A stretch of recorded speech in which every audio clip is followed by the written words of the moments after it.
What's going on, Donnies and Donettes? You know it's another week, so we had to come back with a brand new episode of the Mobile DJ Mastery Podcast. Yes! All right, guys, as you can see, the background is changing very dramatically depending on where I'm shooting. Right now, guys, as you all know, I've moved and things are all up in the air. The studio's not ready. This place ain't ready. That place ain't ready. My lighting's crazy. I haven't got the lighting. There's a lot of things that need to happen, but I need to push through for you. So I'm pushing through for you and I'm turning up each and every week regardless. It might be a bit sketchy, but you know what I mean? Just let me find my feet, man. It's a bit mad, guys, and I'm just working with it. With the hype season and the emails and everything else, I'm working with it. So it's a bit crazy right now, guys. It's a bit crazy. But anyway, you are in for another treat this week. We have a banging guest and I can't wait to get into it. As you all know, hosting is something that I've been doing a lot of over the past couple of years, and I wanted to bring a different host on to talk about different styles and ways that he hosts, because I think he's amazing. This week, we have Daz the MC all the way up in Leeds, and he's going to be talking about his journey and how he has been able to obtain the work and the styles of stuff that he does, which I think is absolutely epic. He really has a rapport with his couples and his guests, and he's able to really portray that within some of the videos and the social media posts that he posts out there. Being able to offer a duo service where he is the MC and his brother Ro, the DJ, they can both collaborate fantastically, and then they're able to deliver a service that is probably second to none. Oh, the lighting's crazy. It's proper dark. Look at this. Guys, I'm working with, I don't know, the builders are here. There's noise. But we're pushing through, guys. I'm pushing through for you. Listen, the dedication is next level. You know this. I know you know this by now. Anyway, before we get into this episode, I thought I would show you a little clip of exactly how I stumbled upon Daz. And this is when I knew this type of emceeing, in my opinion, this level of emceeing is a very, very, very high level. So let's quickly watch the clip. Even growing up in church in different cultures in church, we do the same thing, we praise the same God. But it's just a little bit different how we do it. So again, maybe, in a normal church service when they're down at this end of the world, they might have praise and worship like this.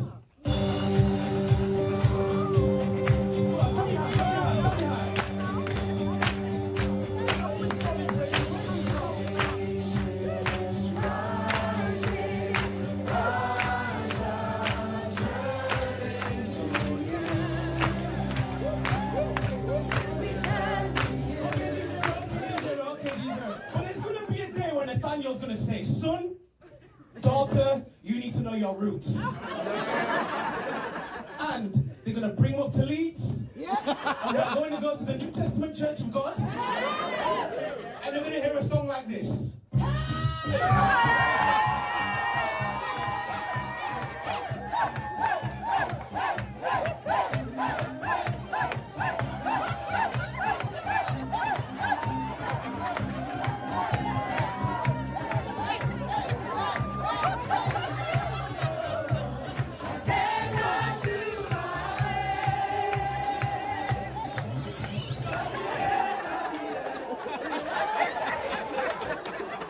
That type of engagement at a wedding, those kind of clips on your social media make you very, very bookable. But what I want to say is that if you are new here, welcome to the Mobile DJ Mastery. My name is 247 and I am on a journey to change the industry with sharing lots of tips and tricks and stories from other experts. So if you're in the wedding industry, whether you are a DJ, a host, a photographer, a videographer, if you are in the wedding industry or you do mobile events where we are traveling up and down the country, this podcast will be very, very insightful to you. Make sure you subscribe so you don't miss any episodes that I drop each and every Thursday, 7 a.m. on all platforms, YouTube, Spotify, Apple, and all the other ones. One of my favorite places is YouTube because that's where you can see the community. We can engage, comment, and do all that stuff. So if that sounds like you, you are in the right place. Anyway, that's enough of that 2-4. I think they're ready now. So let's roll that sexy VT so we can get into this podcast.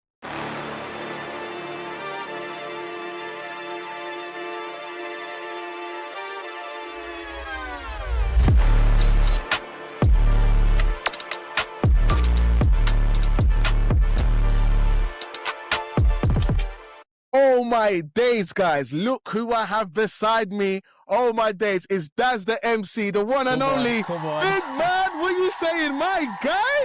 Yo, I'm good, bro. I'm good. Pleasure to be on the pod, man. Pleasure to be on the pod. Blood, I'm so happy to have you on, man, because like I've been wanting to get you on for a minute because like I was saying, one of the things that's really helped me with my business is being able to offer in an MC service. But I think it's great to have someone like yourself on to come and talk about a few things about what makes the way you do your style, how you do your thing, what is it that you do and how you do it. And also hopefully that can inspire some other people maybe to do the same thing or be able to add it to their services to also help them with their businesses. Because there's not a lot of great MCs out there. And I think you're one of them. So yeah, definitely had to bring you on today, my guy. Appreciate it, bro, man. Yeah, let's do this. I'm really excited. Honestly, I'm really Oh, excited. brilliant. All right, so Daz, before we get into all the nitty gritty stuff of what you do, I want to always go back to the start. So what I want to ask you now is like, when it comes to you being a host, not even doing like weddings, when it comes to you being a host, being someone on the microphone,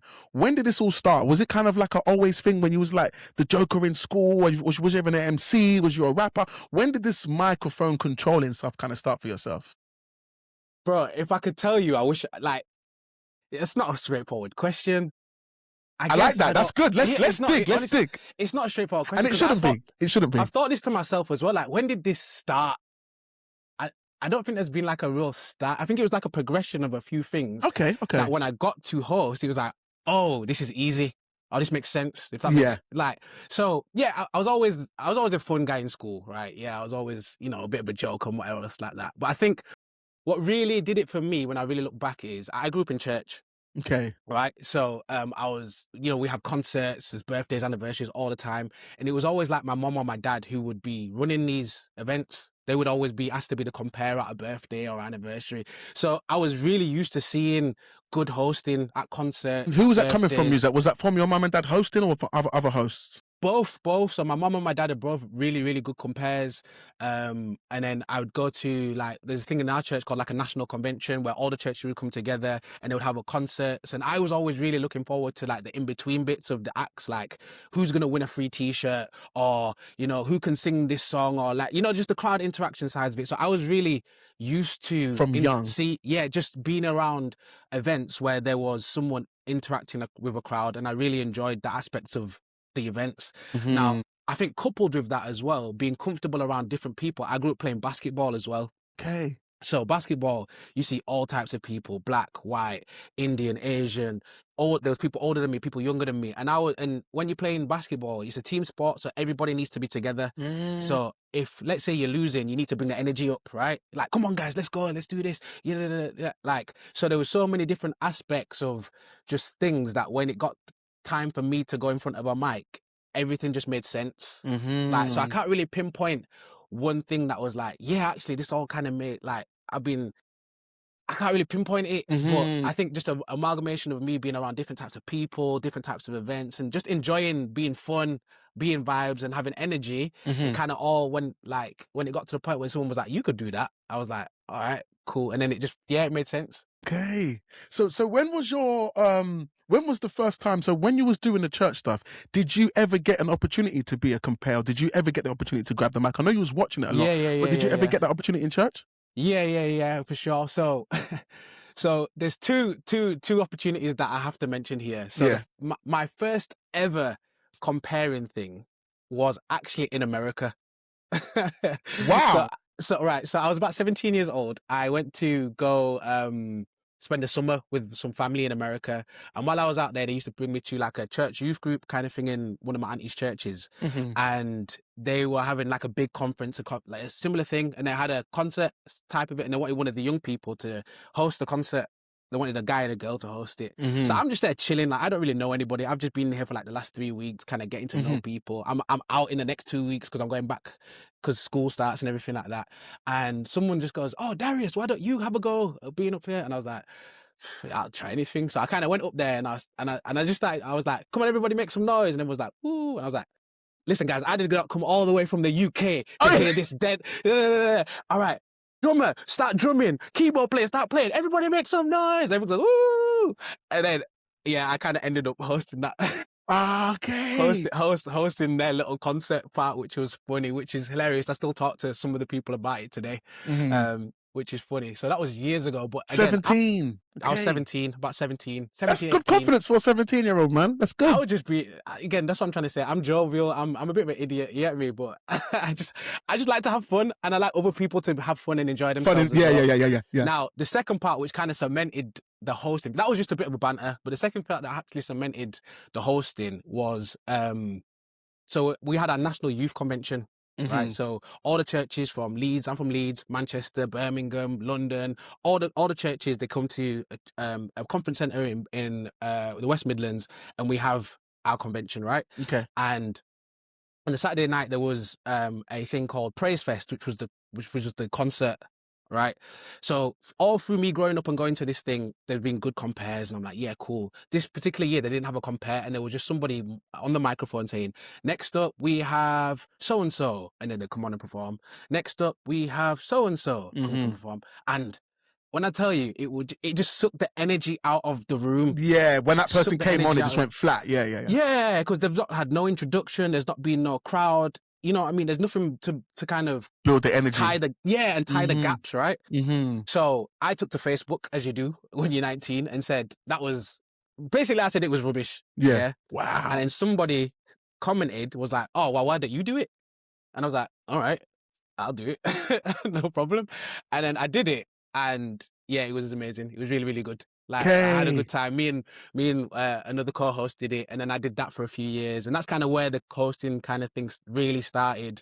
And then from there, I did a few concerts and a few of my mates' weddings, and then lockdown actually happened. So I was kind of bubbling. I was like, okay, this is cool. Like, I'm doing this a lot. I'm doing some concerts up and down the country. I did a couple of my mates' weddings. I was like, okay. I didn't really know this was an avenue. I was just kind of doing it because I could do it. You could do it, yeah. And then lockdown happened, and then all of that kind of went away. I was like, no okay, work, nothing, no events, nothing.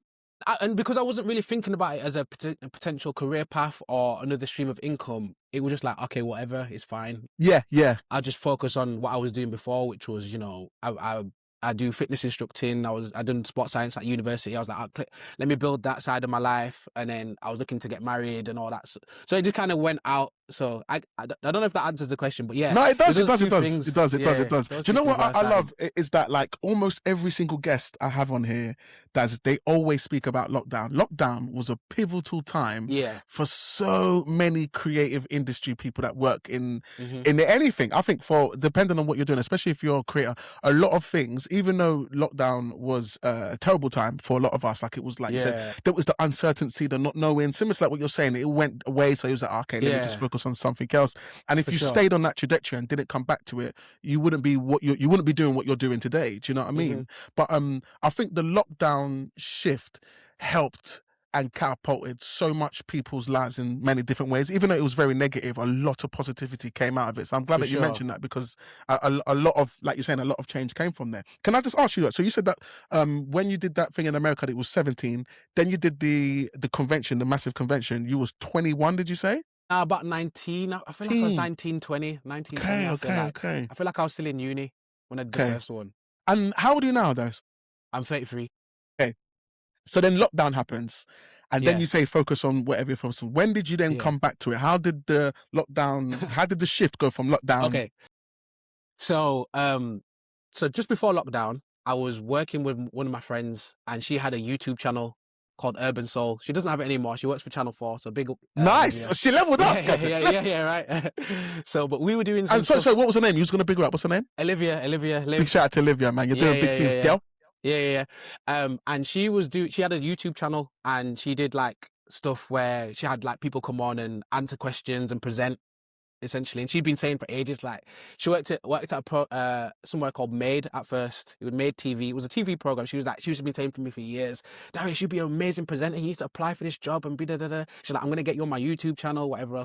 So we did a few things, panel things, and you know, people ask you a question, you answer, whatever else. Guys versus girls, da. Oh, okay. And then we were thinking about, like, okay, she was like saying to me, like, how are we gonna grow this? I want you to be one of the presenters, da. So that was in my mind going into lockdown. So obviously lockdown happened. That kind of went away because no one can film nothing. So that was in my mind going into lockdown. I was like, okay, cool. What do I do now? And I actually I was scrolling through Instagram, and I saw a guy called Mr. Tando. Yes, Mr. Tando. Right? Yes, you got Mr. Tando. Yeah. And he had a show called the Mr. Tando Show. So on a whim, I just DM'd him like, listen, I'm trying to get into presenting. Have you got any tips? He's like, yeah, man, call me. So I called him, and we spoke about a few different things. And he was like, have you ever thought about weddings? And I was like, not really. What do you mean? Like, I didn't know it was a thing. He was like, have you ever thought about weddings? And I was like, no. So he kind of opened my mind. He was like, listen, this would be a good thing. And I was like, what kind of questions would you ask today? So he kind of gave me some, he kind of clued me up on some game. And I was like, all right, cool. That's in the back pocket. But I wasn't thinking about it too much. Yeah. So fast forward, I get married. And that was good. And then one of my friends gets married, and there was a particular MC there. And the whole time my wife's like, you could do this. Why didn't she ask you to do it? Like, you could have just done this. Like, why didn't you just do it? I was like, nah, he's doing a good job. He's all right. Like, I'm thinking it's one of her school friends or uni friends or whatever else like that. And he keeps saying his name. He keeps saying his name on the mic, And then my wife, Michelle, she found him on Instagram. She was like, look. And I'm seeing Greece. I'm seeing France, I'm seeing Spain, I'm seeing Dubai, and he's out going all over the world emceeing. I'm like, no offense to him, because he was fantastic and they were really, really happy and everyone had a good time. But I was like, for that, like, I actually could do this. Yeah. But again, at that point, I was still like, okay, well, how do I get into this industry? Now, my cousin was getting married the following year, so I was like, yo, let me host your wedding. And so he's like, yeah, no. He's like, I was gonna ask you anyway. Oh, yeah. So he's asked me to host his wedding now, and like maybe a couple of weeks before, I remember, oh yeah, Tando said I should ask these questions so I can use it during the day. So now you got back in your back pocket, and then you got those things out. Yeah. So I've called him and his fiance, and I'm like, listen, where did you meet? How long have you known each other? I'm getting all this background information. I'm getting how many people are coming. What's the vibe? What's this? What? And I'm like, all right, cool. Now I'm thinking in my mind, how can I use this to craft a really fun experience? Fast forward, I've done the wedding. It was amazing. There's actually a video on my page from that wedding, like, every day of my life, I am blessed. And everyone's going, straight. But obviously, the build up to that moment was, you don't just get these moments. You don't just get there. No, correct. There's a process to get these moments. And I was like, it just happened really organically. So again, these are long stories. They're not straightforward. I'm sorry. Don't apologize, but this is what it's a podcast. We're here to talk. So stories are great. Keep going. So end of that night, yeah, I go up to the DJ and I'm like, yo, smashed it. Had a fantastic time. Now this DJ is DJ Milk Tray. Do you know who that is? Yes, I know Milk Tray, from South. Milk Tray. Yeah, Milk Tray. And he's like, yo, bro, you smashed it, bro. This is really good. So he's like, yo, so how long you been doing this for? And I go, doing what? Like I was like, what do you mean? What did I do? What did I do? Yeah. I'm because in my head I'm just hosting my. You're just doing wedding. your thing, Dad. You're just doing your thing, Dad. Yeah. I get it. Holding my cousin. So he was like, yeah, wedding MC, and like, how long you been a wedding MC? And I was like, nah, I'm not a wedding MC. What's that? Nah, this is my cousin. He was like, what? What do you mean? He was like, and he looked me dead in my eye. I never forget. He looked me dead in the eye. He said, bro, I'm gonna tell you something, and what you do with this information is up to you. But if you don't take this seriously, you are messing about. And I was like, what do you mean? What do you mean? And then he showed me a few more MCs and he was like, bro, I've worked with this guy. But he was like, he said this as well. He said, I've seen people get paid a lot of money to do half of what you just did. Yeah. And I was like, what? For real? And then so this is all, these experiences. All these little things are like planting the seed. Because again, for me, it was never a thing. I never knew this was going to happen. I never thought it was going to happen. Never thought it was a thing. I never knew people were doing this, right? So all these little things from 17 till Linford's wedding, it was my cousin, is kind of preparing me. So, okay, cool. Fast forward another one. So we're going to get back to that. We're going to get to the viral moment. You know, the one that you were just talking about? Yeah. The 250, whatever. We're going to get to another moment. So another one of my cousins was at the wedding, right? Another one of my cousins was at the wedding. And he's like, yo, D, you're going to have to do my wedding. And this wedding's like a month later. No, so it's not. So it's close. It's quick. The proximity. Yeah. So I'm like, alright, cool, no worries. I've got you. Don't worry. So I've done the same process. Spoke to them. Whatever. Now this time, my brother's DJing. Shout out DJ Ro. So my brother's DJ Ro. Yeah. Oh, that's your blood brother. Yeah. My blood brother. Yeah. Big shout out to DJ Ro. Right. Okay. So he's doing it. So now I've got some information, but now I know the DJ. So I'm like, yeah. So you can work differently now. Yeah. So now I'm thinking, alright, Ro, I've got this idea. What do you think? And he said, yeah, I'm with you. it's got to a point in the night where I'm like, yeah, we're gonna do it. So Do I've this said thing, to him, yeah. yeah. So I've said to him, bro, it's time, and he's like, yeah, cool. So, It's time. It's time. yeah. So we got there. So what you didn't see in the thing is that was actually the last of a full set of. It was like a full set of jokes. It was probably about a 5 to 10 minute bit that we preferred. So it was all about, obviously, he's Caribbean, she's British. Like, what are the idea was how their kids are gonna grow up, right? So it was like, oh, you're gonna go to grandma's house on this side and you're going to hear this music, and you're going to go to granddad's house and you're going to hear this music, and it will be like Led Zeppelin versus Bob Marley. Yeah, And yeah. everyone's like, oh, you know what I mean? And then you're going to go out with your cousins on this side and you're going to hear Taylor Swift, and then you're going to go with cousins on this side and you're going to hear Lethal B. Yeah. You know what I mean? And everyone's like, you know what I mean? And so already, so there's already, it's bubbling up now. Building. And then I was like, because I know they're both Christian, they both go to church. I was like, well, you're going to go to the church, this church, and you're going to hear this. And then you're going to go to the Caribbean church and you're going to hear this. And then because it had already been bubbling, they were you've cooked them already, they were already waiting, like, So what had happened was, because we'd done the 2 already, again, this is not me with a content creator, I didn't even know what this was at the time. My missus started filming and one of my other family members started filming from the back. From the back, yeah, because you got you got the 2 different scenes, yeah. Yeah. And so I was like, yo, send me that. And so they sent me it, and then I put it on Instagram, and then literally, it just blew up. It blew up. But that video, as you guys saw, the video that he's talking about is the video that we shared at the start of this podcast. Bro, that video shows so much in a short space of time. And what I love about it is when I'm watching it, I think we're going to get into later as well, is that when I'm watching it, what I'm seeing within you is that you seem like a comedian. Like, you seem like and when I say a comedian, it's not to downplay like a funny man. You seem like a host that like, you can see there was a plan. Like, even when you're saying there, you can see that you're leading them down. And then when you tell the DJ, run that tune, and then everyone was like, yeah. And then you say, okay, but now you're going to go, like you said, your son's going to go, and you're like, I need to show you this. And then you play the best, the most perfect track. And the way everyone starts to get up, and they're like, bro, the energy in the room, I was like, yeah, this is dope. This is dope, man. This is seriously sick. Yeah. So you can kind of see, like, even with what you're saying there, you can kind of see the organicness of the way you're doing it, even though it's planned and you know where you're going, you know that you want to take them on a journey, but you can see it. Like, you this isn't someone who's just winging stuff. This is someone who knows what they're doing, but they make it very organic in terms of delivery. So, bruv, like, do you know what we need to big up as well? Your wife, Michelle. Yeah. We need to big up, because she saw this in you a long time ago, bro. She's, bruv, she, from what you've been saying, she saw this in you long time ago. Before, when she said, like, the hell? Like, you know? So when Milk Tray's then seen you, he's looking at you like, bruv, you're like 4 or 5 years in. Like, clearly, you're 4 or 5 years in, because you're doing this at such a level. And then you're like, what do you mean? Like, this is like, what do you mean? I'm just grabbing the mic. I'm just saying a few things. But it's like, no. I'm looking at it. And obviously Milk Tray's been around entertainment for years. He knows the game. Sure. Like, he knows the game. Yeah. So when he's watching you conduct the space, he's like, bruh, man's hitting that. Then he did that. You know, when you can see the science and you're like, yeah, he's on stuff. So he must have been shocked when you said what you said. He must have been like, what? Yeah. What do you mean? Like, of course you've got this, bro. You've got this. Okay. All right. So that's kind of how you kind of got into it. And then, from then, it's just been like wedding from there. Yeah, that's when I'd say I'd probably started taking it seriously, which was May, about 3 years ago. That's when I was like, okay, right, this is serious. Because again, after my first cousin's wedding, he was like, a lot of people, again, they were in London. So it was Birmingham and London. Mm-hmm. So there was a lot of people I'd never seen before. And they were saying like, yo, you did really well. And I was like, okay, they're saying I'm doing good.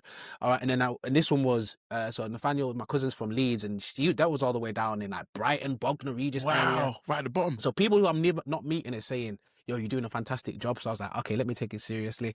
And one thing that Tando did mention, he was like, if you're going to take this presenting stuff and wedding stuff seriously, any pictures, any content you've got, you need to fling it up there, because you need to go on your Instagram and people need to see this is what you do. This is what you do straight away. So this is what my mindset is like, yo, let me start flinging stuff up. Anytime I've presented anywhere, anytime I've hosted anything, let me just start flinging stuff up.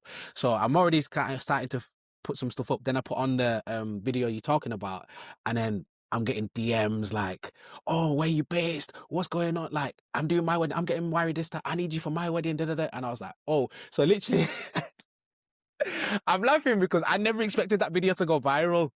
I never expected that video to go viral. So it like hits like 5K views. I'm like, oh, this is crazy. I like wake up the next morning, it's on 70K views. Yeah, you're like, and I'm what? like, what?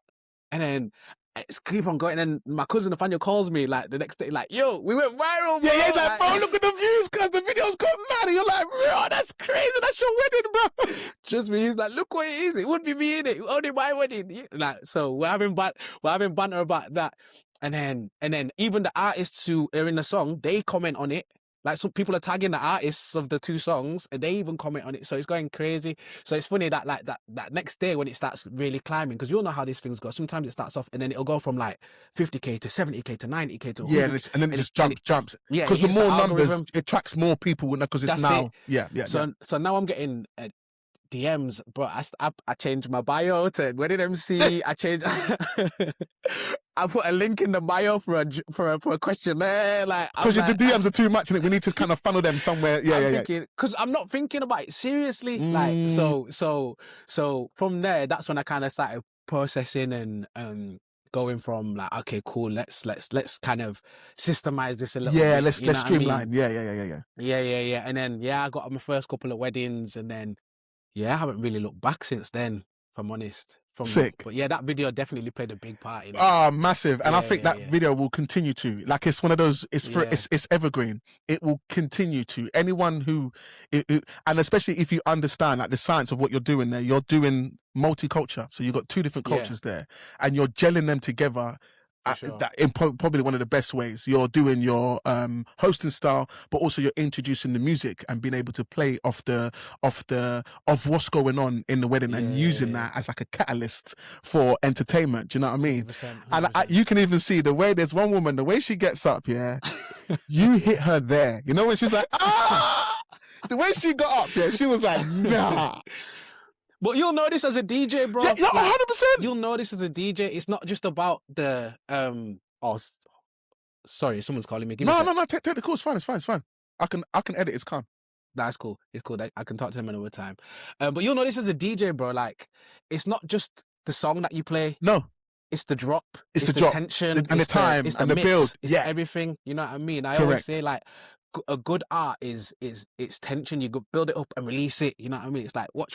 You probably, I wouldn't be surprised if you even say it on the mic, like, what's coming next? Then you drop it. Everyone's like, yeah. So that's the same way I kind of try to look at MCing sometimes to create them moments. It's like, how can we build up the tension and make sure everyone gets a good laugh or whatever else like that. Yeah, for sure. Okay. Do you know what? Because I was gonna ask, which we'll touch on now, because by the sounds of it, then you never went to. So there's a course thing. This is a course thing that I did, and it was called Toastmasters. And what they do is that it's like an educational piece to teach you kind of like how to speak. Do you know what I mean? And you once you learn their techniques or their styles, you can use it in anything, whether it be podcasting, interviews, speaking on stage, hosting, because it's just talking and how you time things and how you do things. But listening to what you've kind of done, even though you never took an official course per se, you've been doing this from when you was 17? Yeah. Like, you've been micing with people and using that same style of like it's exactly like what you said from the start when you went there. Yo, guys, everyone was like, you're like, no, I ain't come all the way here from the UK. And as soon as you said that, everyone's like, no, do you know, it's got a point. it's got a point. Like, we got to give them a little bit more energy. And then you've commanded the space, but in a polite and professional way. Do you know what I mean? Yeah. And you've been doing that all this time. So your training has been happening for years and years and years. Even once again, going back to when you was a kid, watching mum and dad, years and years and years. Literally. So it's just been drilled into you to the point where you probably didn't need to take like a near enough like a course. Just a few, like you said, the few trips from Tando, giving you a few things. You're like, okay, cool. How can I refine this? How can I make this more packageable? And then boom, you've just gone to use it like that. Yeah. So it's organic. Yeah, man. Literally. Like, I again, I never, again, as you said, just seeing your funny uncle do it. So I'm Caribbean, so when we do weddings and stuff like that, it's always just the funny uncle or the funny cousin, or it's never someone who's like a dedicated event host, generally speaking, especially at weddings and birthdays and stuff. Okay. Whereas in a few different cultures, especially like the African and Nigerian cultures, they've got the dedicated person. I never saw, outside of my parents and the people who did it at concerts every now and again, I never really saw it. So a lot of it, again, I do draw from these peoples and these experiences, but a lot of it would just, all right, cool. Let's get up there and have fun. Yeah. And I think you can see that the fun element, the joker in school, you can still see your personality, you can still see, and all of that. I think that's one of the things that make a great MC. For me personally, it's one of the best things I say, and this is for anyone that's thinking about being a great MC. Being an MC, we can definitely learn, but being a great MC, I think the comedy is the comedy breaks the ice massively. Do you know what I mean? And knowing how to use things and be fast, like a quick wit. To someone says something or someone does something, how can I spin that round to make it work? Not to shame the person, but to amplify this and use this as ammunition during the event. Definitely helps, because I know with you, you even see with your couples when you do your couple interviews and you're like, so how did it go? And you can see the way they're talking about you is so genuine and so organic. They're like, nah man, and they're talking about the vibe and the way people like you, the way you made people feel and all of that sort of stuff that comes across massively strongly. So like, have you ever, like, do you watch comedy? Is there anything like, is that like, when it comes to comedy, like what's your role in that, would you say? I mean, I've done comedy twice in my life, and it was the most nerve-wracking thing ever. Okay. But, yeah, man. I think I love to laugh and I love to have fun. Yeah. I think that's what it comes down to mainly. And one thing I always say is like, I remember sitting in the seat and being at an event which could have been so much better if it had a host. And so my thing is, how would I like the audience to feel? You know what I mean? Like, correct. I want them to have a good experience of whatever. I'm not the star of the show, but I want everyone to have a good experience. Mm-hmm. So in terms of, I like to laugh, I like to have fun, I like to have banter. So I kind of try and weave that into what I'm doing. Mm-hmm. You know what I mean? I'm cheeky, I'm edgy.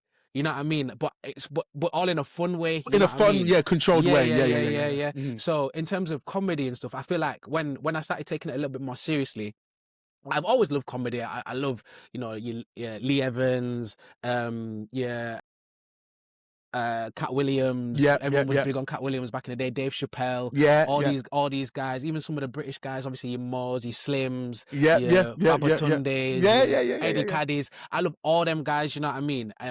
So once I started to take hosting a bit more seriously, I was like, all right, cool. I'm gonna really look into comedy and see what kind of nuances I can kind of take from all of these things. And that's kind of where I kind of understood it was like the build and release out of stuff. Like, you got to build some tension and release it. You got to be sure enough. You got to even sometimes make yourself the villain and sometimes. And then, you know what I mean? And then because again, if I can get everyone to boo me, I've got you. If you're always saying, oh, boo to the MC, no, you're with me now. We can go this somewhere. This isn't a negative because I can spin this. I can spin it. Yeah, 100%. So it was I watched a lot of crowd work. Comedians and people who just go up and just say, all right, what's your name? What do you do for a living? I'm still not there yet, but it's understanding the concept of whatever information, as you said, you got to be quick and bring it back out and make something light of it. You know what I mean? So definitely comedy. I wouldn't say I'm a comedian. I wouldn't say I'm as quick as some of these guys who are amazing, because that's a craft. But I think the two things I took from, how I try and apply is, one, storytelling. I think storytelling is really important. Strong, like, correct. What's the narrative? Or what we're trying to build today? You know what I mean? So again, for example, if two people are getting married and multicultural, and someone's from Jamaica and someone's from Nigeria, a sub narrative under the wedding is the cultural differences. Mm-hmm. Okay, one of them might be from Leeds, someone else is from London. Another sub narrative is that, you know what I mean? There's all these sub narratives of what builds as part of the day, which you can draw from, if that makes sense. So again, storyline is super important to me. Like, what's the storyline? What's the narrative? How can we poke fun at this? And then even just making sure the guests are comfortable. Like, I remember I was doing a wedding the other day and there was a guy from Zimbabwe there. So I was like, oh, how would you greet somebody in your language, in the Zimbabwean language. Obviously, there's a few different dialects in Zimbabwe, and I know that, but I just wanted to see what he was going to say. Mhm. So he's stood up and he's thinking, he's gone, it depends. And I'm just holding the mics to him and he's thinking about what to say. So I went, everybody turn to your neighbor and say, it depends. And now, so now everybody's like saying it, like trying to, because instead of greeting someone in the language, you're saying, Yeah, yeah, you've used that. Now he's like, this guy. And then I'm like, and everyone's laughing, you know what I mean? So it's, again, being quick enough to be like, oh, God, instead of thinking, hey, this guy's taking ages, or oh, this is awkward, it's like, all right, cool, cut this guy off. Everybody, yeah. like, yeah, you know what I mean? Mhm. But again, that comes with time and experience, and I'm still getting there, but it's fun. All of that in your content about, like you said, about yourself, like your personality, in terms of you like to have fun, like you like to back. Now, you're not the type that will just come into a space and like feel nervous. You'll be like, how can I use this? Similar to what you're saying, how can I use this to spin it? Do you know what I mean? Even if it means turning a negative into a positive, like we can definitely just do that by using like jokes and banter. 100%. And then some people might be like, at first, might be like, oh. But then what you do with that, they'll be like, see what you did there. At first, I was like, what's this guy? No, I'm not really sure. See, I love that. Yeah, That's what I love. When people are like, who's this guy? Like, and then by the end of the night, they're like, I love that. Yeah. Because then they're like, they look at it as like, even though I know you're saying like you still got a way to go, they look at it as like, no, you are seriously profesh. Because what I initially thought, and then literally sometimes you turn that around in like 3 or 4 minutes, and they're like, no, that was a plan. Okay, all right, that's what he's doing. All right, cool.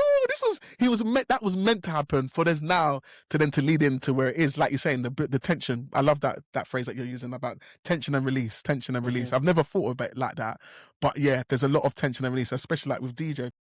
So that's why I like hosting during, because I can say something, play a song, because I can say something, I'm taking them somewhere, and then play a song on the drop, bam.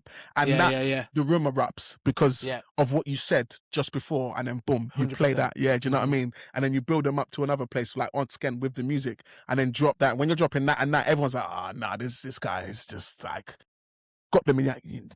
Yeah, that's it.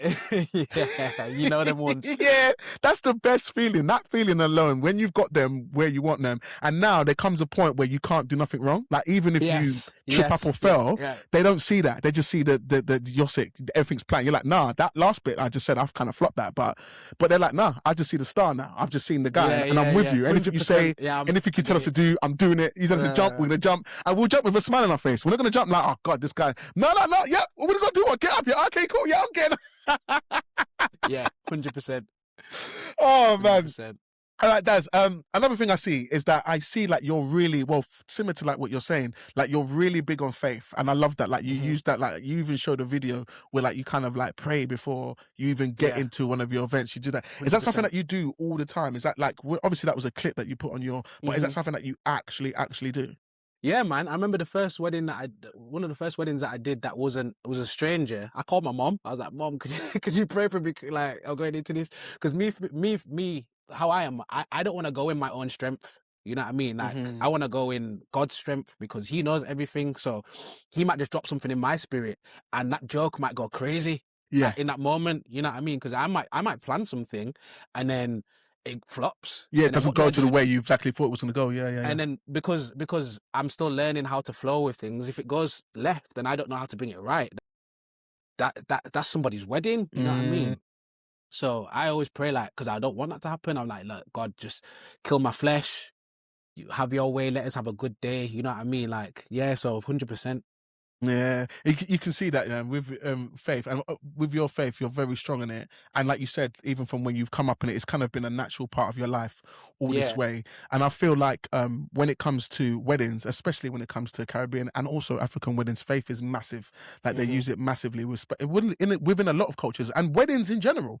Do you know what I mean? That's one of the main things about it. That's one of the reasons that we're doing it. We're trying to do something that everyone can see and also the Lord can see and bless. So bringing that in, I think the marrying of the two, of having your understanding about church, about everything, about faith and everything else, and then bringing that to the weddings with the comedy and the humor and the release and tension and all of those things, having your brother, work on your brother, being able to pre-plan, say those chats, okay, we're gonna do this time, do you know what I mean?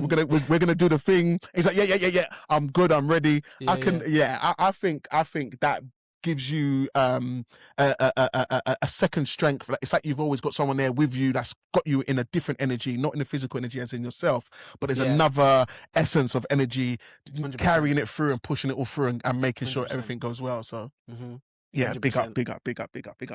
Oh man. All right. So, brother, let's talk about brother. So, because obviously I can see now, I only see you working with your brother. Do you work with other DJs, or is your brother the man? I work with anybody. Like, I work with anybody in terms of, like, if you've got a wedding, you've already got a DJ, or if he's busy, you need a recommendation, whatever else. I'm flexible. I'm a cool guy. As I said, I grew up playing basketball. I know I'm cool with everybody. You know what I mean? But Ro was just someone, he was already DJing, so I was like, well, why don't we make a package deal? Like, we've done this before at family wedding. We can do this. As we, you know what I mean? We've done this before, so why don't we just bring it to the masses almost? Yeah. And because I think, like, do you feel when you're with your brother, this might be a hard question, but do you feel that your events are more better when you're with your brother than when you're just with another DJ? Because I'm guessing there might be a little bit of a dynamic, like where you know your brother, like there's a lot that you know, but when you're with like another DJ, there can be some where you gel with and you're like, yeah, this really works, and there can be some where you're like, okay, I'm doing me, he's doing them. We're not really like, you know, we're kind of split. Do you kind of get that at all? I think outcome wise, it's like I would never want to hinge my outcome on someone else. And that's no offense to my brother or anyone else. I want to, like, me as an MC, like, you're gonna get what you're gonna get with me, right? Now, when it comes to working with my brother specifically, I just know the standard's going to be high for the rest of the night as well. I know the microphones are going to be good. I know the speakers are going to be good. I know he's going to know exactly how I'm flowing. If I say something, he's going to already have in his mind, yeah, he's probably going to go here, or, you know what I mean? I just know that it's probably going to flow a bit better. So in terms of, is the event better? That's honestly up to the couple and the guests. Yeah, and the guests, the people, the guests. I always say the same. In my opinion, yeah. But in terms of me and my processes, of course, is that I've worked with him multiple times now. Now there's some other DJs I've worked with, and it's been like I'm working my brother because they just get it. Because there's people who are experienced who understand. Let me give some space for the MC. Let me be ready if he wants me to do this. So I was talking to another DJ who wasn't my brother the other day, DJ Ja, hold tight DJ Ja. Big up DJ Ja. And we were working together. First time we've ever worked together. By the end of the night, the bride and groom came up to me like, you guys have just met today. Like, how have you guys just met today? But he just understood the dynamic, right? So I would say to go over to him and say, oh, is it possible we could do this, this, and this? And he'd be like, yeah, got you. And we joked afterwards, like, yo, we're on sync, it was good. And then he was like, yeah, because there's other MCs or people he's worked with. And as soon as they have to ask a question, just scrap the idea. So if I say to a DJ, oh, do you reckon we could do this and that? And they'll be like, what do you mean by that? Yeah, just allow it. Yeah. It's dead. It's dead. Yeah, just like, if you don't get it, then don't worry about it. We'll just we'll work out something different. It's not gonna work. Yeah. But again, for example, with my brother specifically, because we've worked together so long, we grew up together, obviously.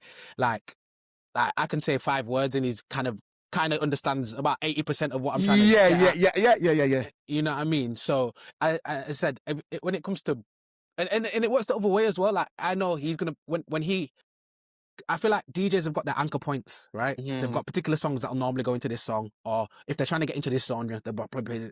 So I've seen my brother do that a few times, so I can be like, all right, cool, he's going here. Yeah. So when we play that song, I know what's coming. Yeah, I can work with this now. So when I'm being the hype man of the evening, the after party hype man, I'm like, all right, cool, and I can address the crowd. You guys aren't ready for what's next. You guys aren't ready for what's next. All right. Boom, he does it. Oh, DJ, pull it up, reload that. Now we're working together. Now we know what's going on. You know what I mean? Yeah. So yeah, there's definitely chemistry. The chemistry is there, but again, I would never want to hinge my performance on someone else. Yeah. But again, the chemistry between me and him is mad. But I always want to build that chemistry with whatever DJ I'm working with. You know what I mean? So if we're getting there early, I'm introducing myself. What kind of music do you play? Yo, we're going to do this. All right, cool. Oh, you used to watch Channel U too? All right, cool. Yeah, we're nice. You know what I mean? Like, whatever it is. Like, something that connects you. I'm always trying to build chemistry with my DJ anyway, because DJ and MC is Batman and Robin. You know what I mean? Correct. It's got to be tight. Yeah. But, yeah. Because even when I think about, like, even when we look at Tando, so Tando will be with Darkozy.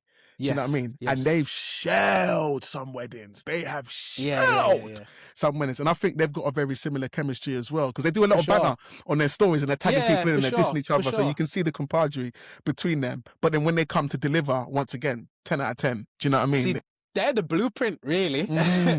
Once I got a little bit deeper in the industry and I saw certain things, and then I realized them two were brothers, I was like, oh, that was kind of what sparked me. I was like, yo, bro, have you seen this? We could do this. You know what I mean? So once I understood that, I didn't know they were brothers for a long time. Yeah, no, me neither. I did, just because I knew they said it. Like, I know they used to mention how my brother's mocking me, and but I didn't know there was actual brothers. But then when you see that, you're like, okay, I see you. I see you. So when I saw that, I was like, okay, you guys are down in London doing your thing. Like, there's no one up north really doing what you're doing, so we can come and do that up here. So yeah, and I've worked with Darkozy a couple of times, and because he's worked with Tando, he was on it. Again, I'm saying two words, and he's already he's say no more. My sentences. Done. Yeah. He's finishing my sentences. Like, I get it. So there is some DJs who, because they've worked at that level and that pace with an MC, they kind of get it. So I explained to him a game. I don't forget, I explained to him a game. And I was like, oh, at the end of the game, they want to sing Baby Shark. It's just whatever the couple wanted to do. And then I was like, I introduced it. I was like, everyone's going to sing Baby Shark now. Everyone's into it, yeah. But he like mixed Baby Shark into an Afrobeat song. And I was like, yo! I was like, you know what I mean? Yeah. But it's just because he already know where I'm going. He's like, all right, cool. I see your £10. Let me raise it 20. Yeah. And then you're like, what? You know what I mean? Now you're challenging me as the MC. Now I need to go again. Yeah, I need to give you 40. I mean? Yeah. So that's what I'm trying to say. So that was trying to say Batman and Robin for the MC and DJ. So even me, the first time I learned with Darkozy, I learned so much. Sorry, the first time I worked with him, I learned so much because the way he was going off me. So I'm going back to Raw, like saying, yo, you need to be even more on it. Like, yeah, we need to be doing this and that. He's like, cool, yeah, we could do that. No problem. Yeah. Because it's funny you say that, because even me myself, I'm always looking for like I'm an industry guy, so I want to see everything. I try to search for stuff. I try to look for stuff. Yeah, like that's how I found yourself. That's how I found Darkozy. Everybody, like everything. I'm looking around because I want to understand the industry, what's out 100%. There, you know, and we can all learn from each other in different ways. Whether it's content, whether it's a catch-up call, similar like you're saying, just reaching out to Tando, just a DM. There's so much we can do, and I don't believe in competition. I'm not the type of person that's like, you're taking whatnot. That my mind doesn't work like that. You can only do one a day. That's why I'm like, there's no. I turn away more bookers than I can take. Do you know what I mean? So then, therefore, I can actually share. Do you know what I mean? And be like, yo, I'm not available, but there's this other DJ. Like, that's that. Yo, like when you go and look at his page, if he hasn't come up already, I'm surprised. But go and look at this guy's page. I'm telling you, he's the one to go to. And then they'll look and they'll be like, they'll book and they'll be like, yeah, and they'll be like, come back and say thanks, man. Like, obviously, but you've given us like the best recommendation. It's exactly what we're looking for. So I'm like, there can't be no competition. There's competition if, like you're saying, if I was selling a product like a phone or a spray, and I'm trying to compete with all the other sprays, then we're trying to sell 1,000 units a day. That's different. But when you're doing to the same people that are looking for sprays or looking for whatever it is. But when you're an entertainer, you can only be at one venue at one time at one day, and that is it. Especially when we've got popular dates like August, September, July. These popular times, once those dates are gone, which most of us, they're gone. Like from the start of the year, they're gone. You're already looking at the 100%. Next year. So then, therefore, there cannot be. There doesn't have to be competition. I think that's like I'm going to say myself, I think that's like a small mind syndrome, and it only comes from what you don't know and having your blinkers closed. So you're like, oh, I need to have everything for me and I can't share nothing. But when you open it and look like that, you're like, actually, no, there's enough for everyone. There's actually not enough bookings for enough people. There's a lot of people looking for skilled people and people can't find them. Do you know what I mean? So if I can help people find those people, then, why not? So when I was searching around, I saw the only two double acts I see is like I said, is you two. So you and your brother and Tando and Darkozy. I don't see any other duo force of like MC and DJ. It's just it's not kind of what it's not. I'm gonna still say it's not norm. It's not fully norm. Do you know what I mean? And even if I look over into the US, I don't see a lot of that. Not on the level how you guys do it. I don't see it. I see MCs and I see DJs separate, or you see an MC and a DJ. Someone that can do both. But I don't see the Batman and Robin. The Batman and Robin thing. You don't see it, because I think like that team dynamic is your whole day is catered for. Mad. Yeah. That's what I always tell people. You don't have to worry about your entertainment. If you like, again, no offense to any other DJ or any other MC, but if you book me and my brother, like, your entertainment, even entertainment, should I say, is Patterned. boxed. You Sorted. just sit and enjoy your evening. Yeah. Your day hosting and cues of music, like anything around that, around your day when it Done. comes to the crowd interaction and the music and the entertainment, keeping people happy and engaged. We've got you all day. There will be no low moments.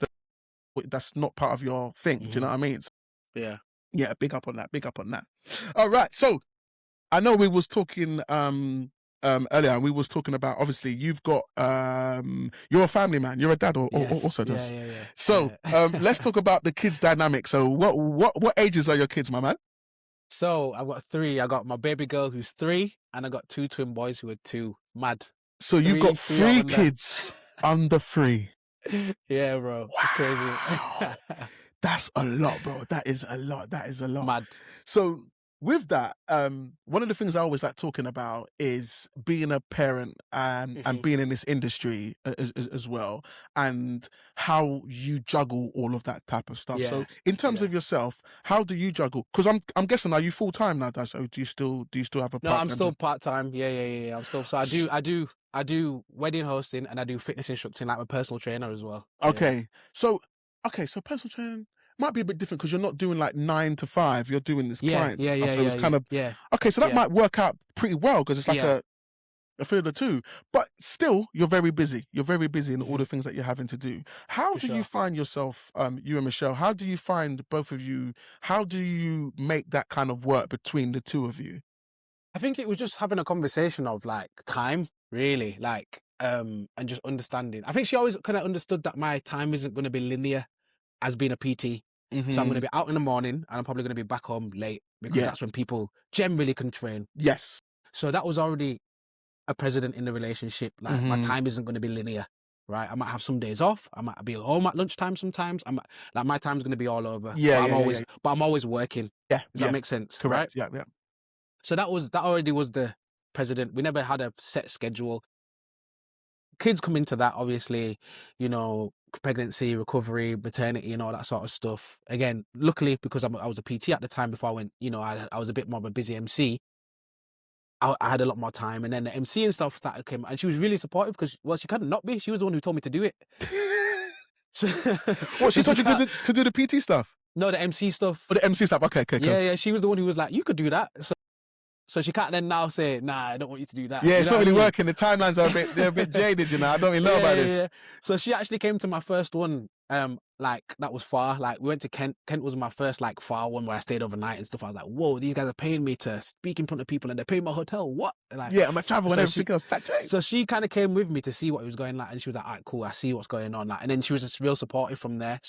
So I think the biggest thing, the real main reason why, I can juggle the kids, I can juggle everything, is her. She's the thing that kind of keeps everything together, because it's, again, finding childcare, it's this, but she normally just sorts all that out. So again, it's tough because, again, like the summer months are coming. Obviously, my children are young, so they don't necessarily have football on weekends. They don't have certain things, you know what I mean? So I can say, right, June, July, August, my weekends are gone right now. You know what I mean? Yeah. But at the same time, even me, especially because I'm based in Leeds, if I do have, let's say, back-to-back bookings and I'm going to be in London one day, Birmingham another day, and come back up, you can definitely see it takes a toll on, being away for a few days and whatever else like that. But again, it's when I come back, I've just got to be like, right, take off my MC hat, put on my dad hat.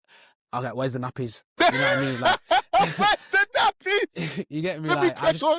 Just again, it's one of them ones because I have her rest as well. But I think I said because she's so just supportive, like I wouldn't be able to do what I'm doing without my wife, honestly. Like, so she's supportive.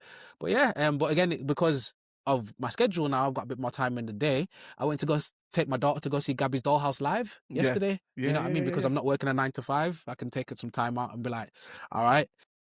So it's the benefits, it's the swings and roundabouts. Yeah. It's all that type of stuff. And I think I say the same when it comes to parenting.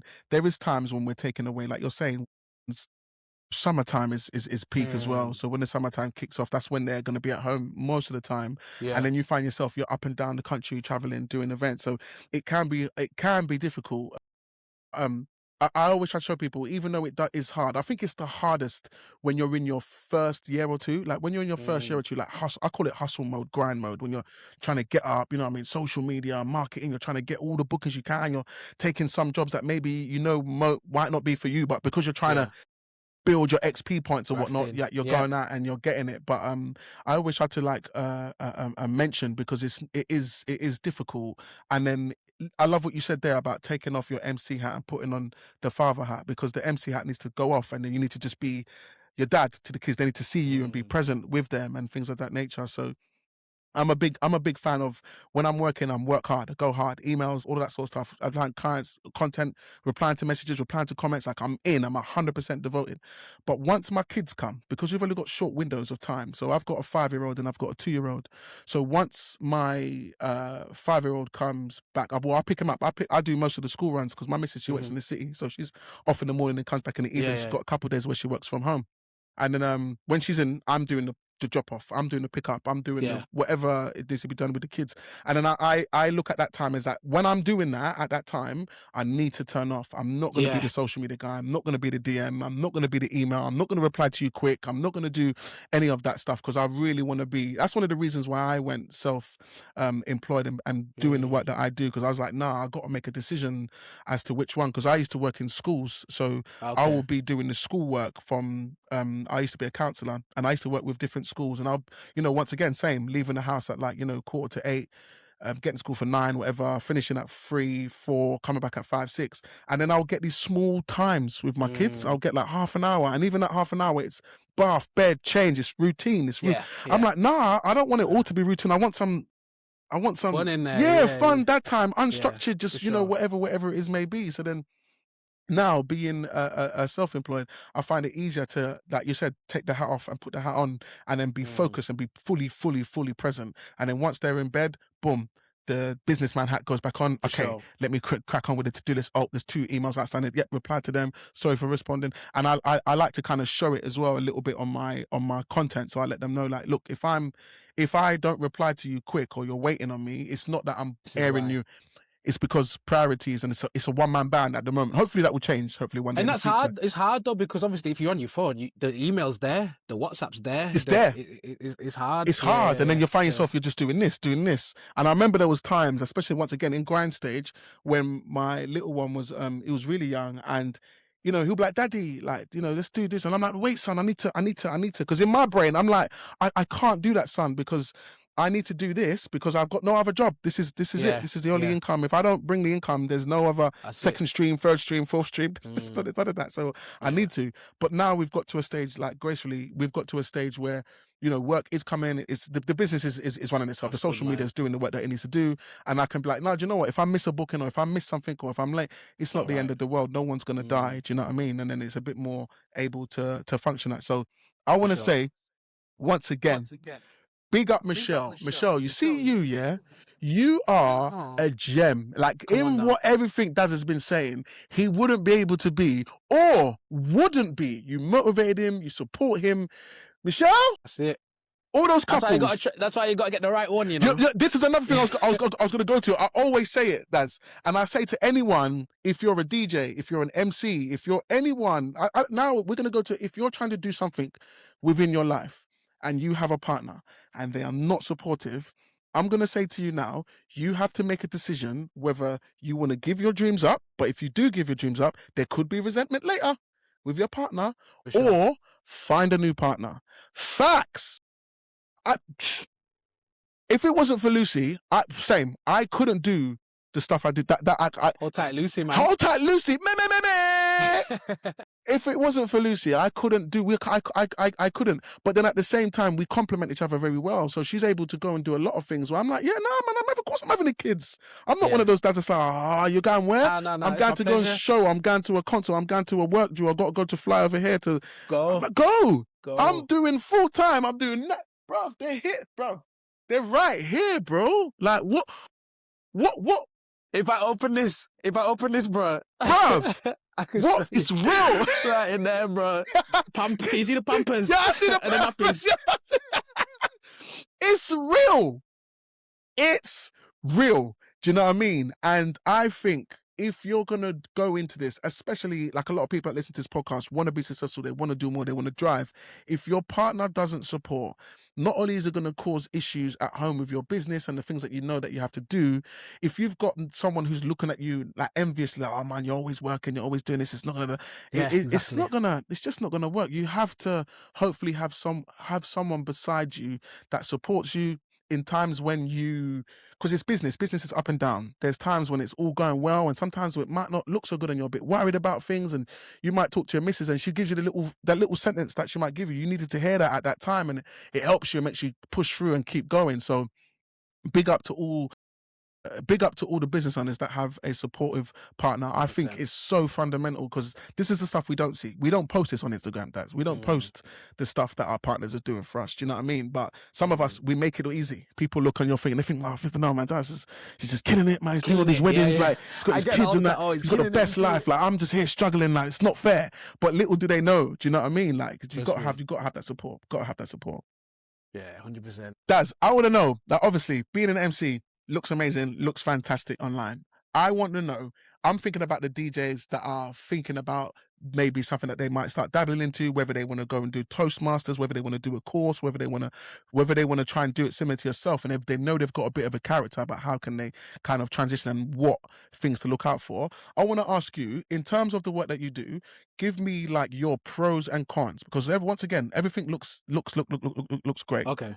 So in terms of the things where you look and say, okay, this is something to look out for, this is something that sometimes isn't that easy, what would you say is the pros and the cons? Or we're going to start with cons and then do the pros afterwards. What would you say are like the cons and the harder parts of being a wedding MC, behind the scenes stuff? Where do you think the difficulties could come to if someone wanted to be an MC themselves? Okay, cons, bro. I just love it so much. That's actually a very hard question, because I've been enjoying it. So cons, I think, if I think about what stresses me out as being an MC, only two things that come to mind straight away. First thing is communication with the couple. Okay. So you got to make sure that's on point, because most couples have never done a wedding before. Oh, well, yeah, most. There is sometimes one or two that they're like, you know what it's I mean? my second marriage or something like that. But generally, yeah. So they're planning an event for anywhere between, 60 to 300 people. That includes a morning, a cocktail hour, it includes dinner, it includes the after party. It's a whole day event. So sometimes they haven't always got everything together, right? So it's understanding that this, and giving grace for that, because sometimes the communication might be late. You might ask them, okay, what's happening here? They might tell you something's changed last minute or whatever else. So I'd say that's probably one of the cons, just making sure you have to stay on top of your couples, really and truly. Generally speaking, if they've got a coordinator or a planner, that normally helps things, but that's not everybody's story. You know what I mean? So I'd say that's probably long sometimes, just have like back and forths on emails, like, oh, have you got this? Or where's my park? You know what I mean? Trying to find out stuff, it's like, and you get some things last minute. Sometimes that can be really hard to deal with. Obviously, with experience, you kind of get an idea of how to navigate things. And for example, if you go to a venue you've already been to, you're like, okay, I know how that venue works.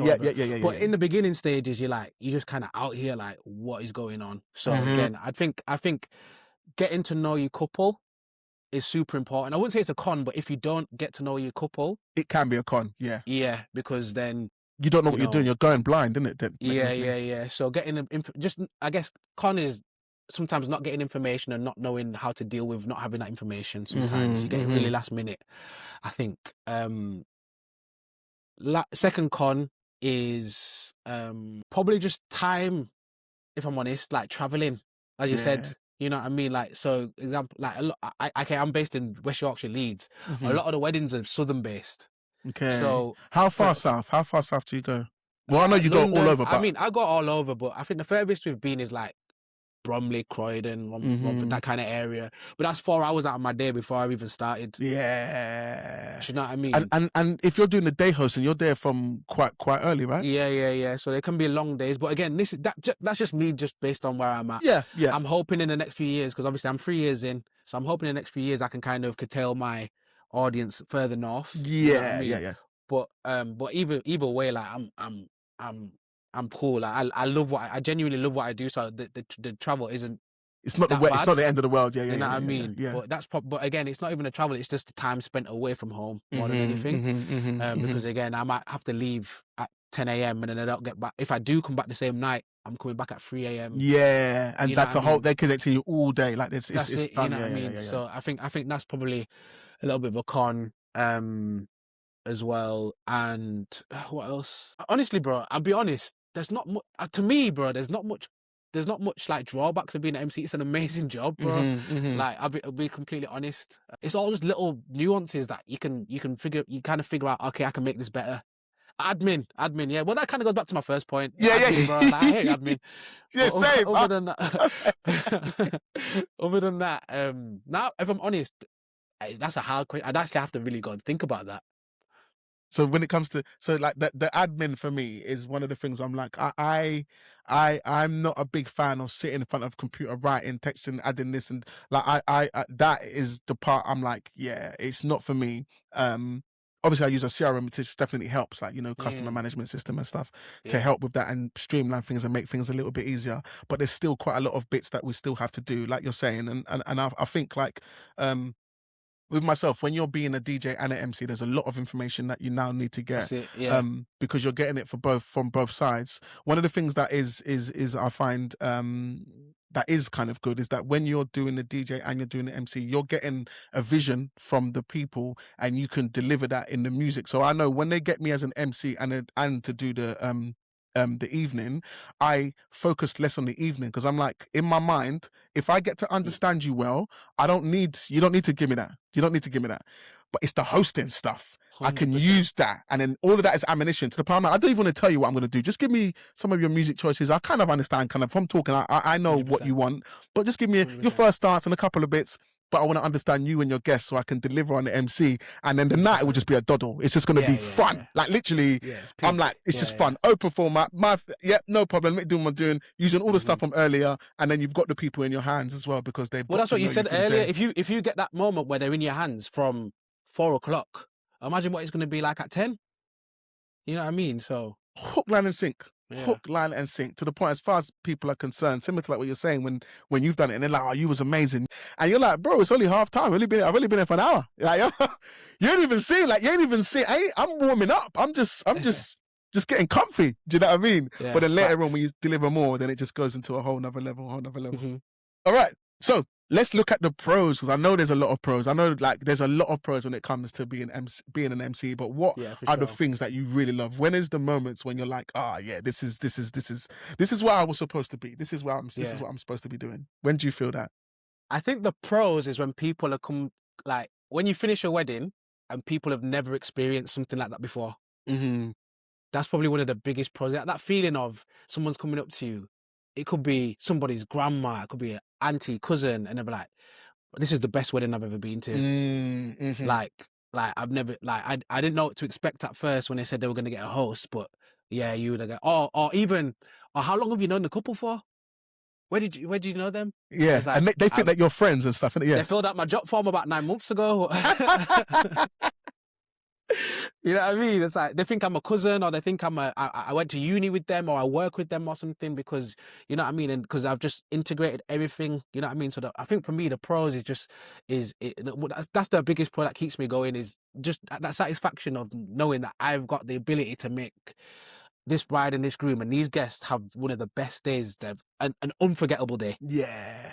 Right. Yeah. So there's nothing that can beat that. Like all the other stuff is cool, but there's nothing that can beat that, right? I think another pro is meeting different types of people. Yeah. Because I've met people from all different types of walks of life, countries, cities.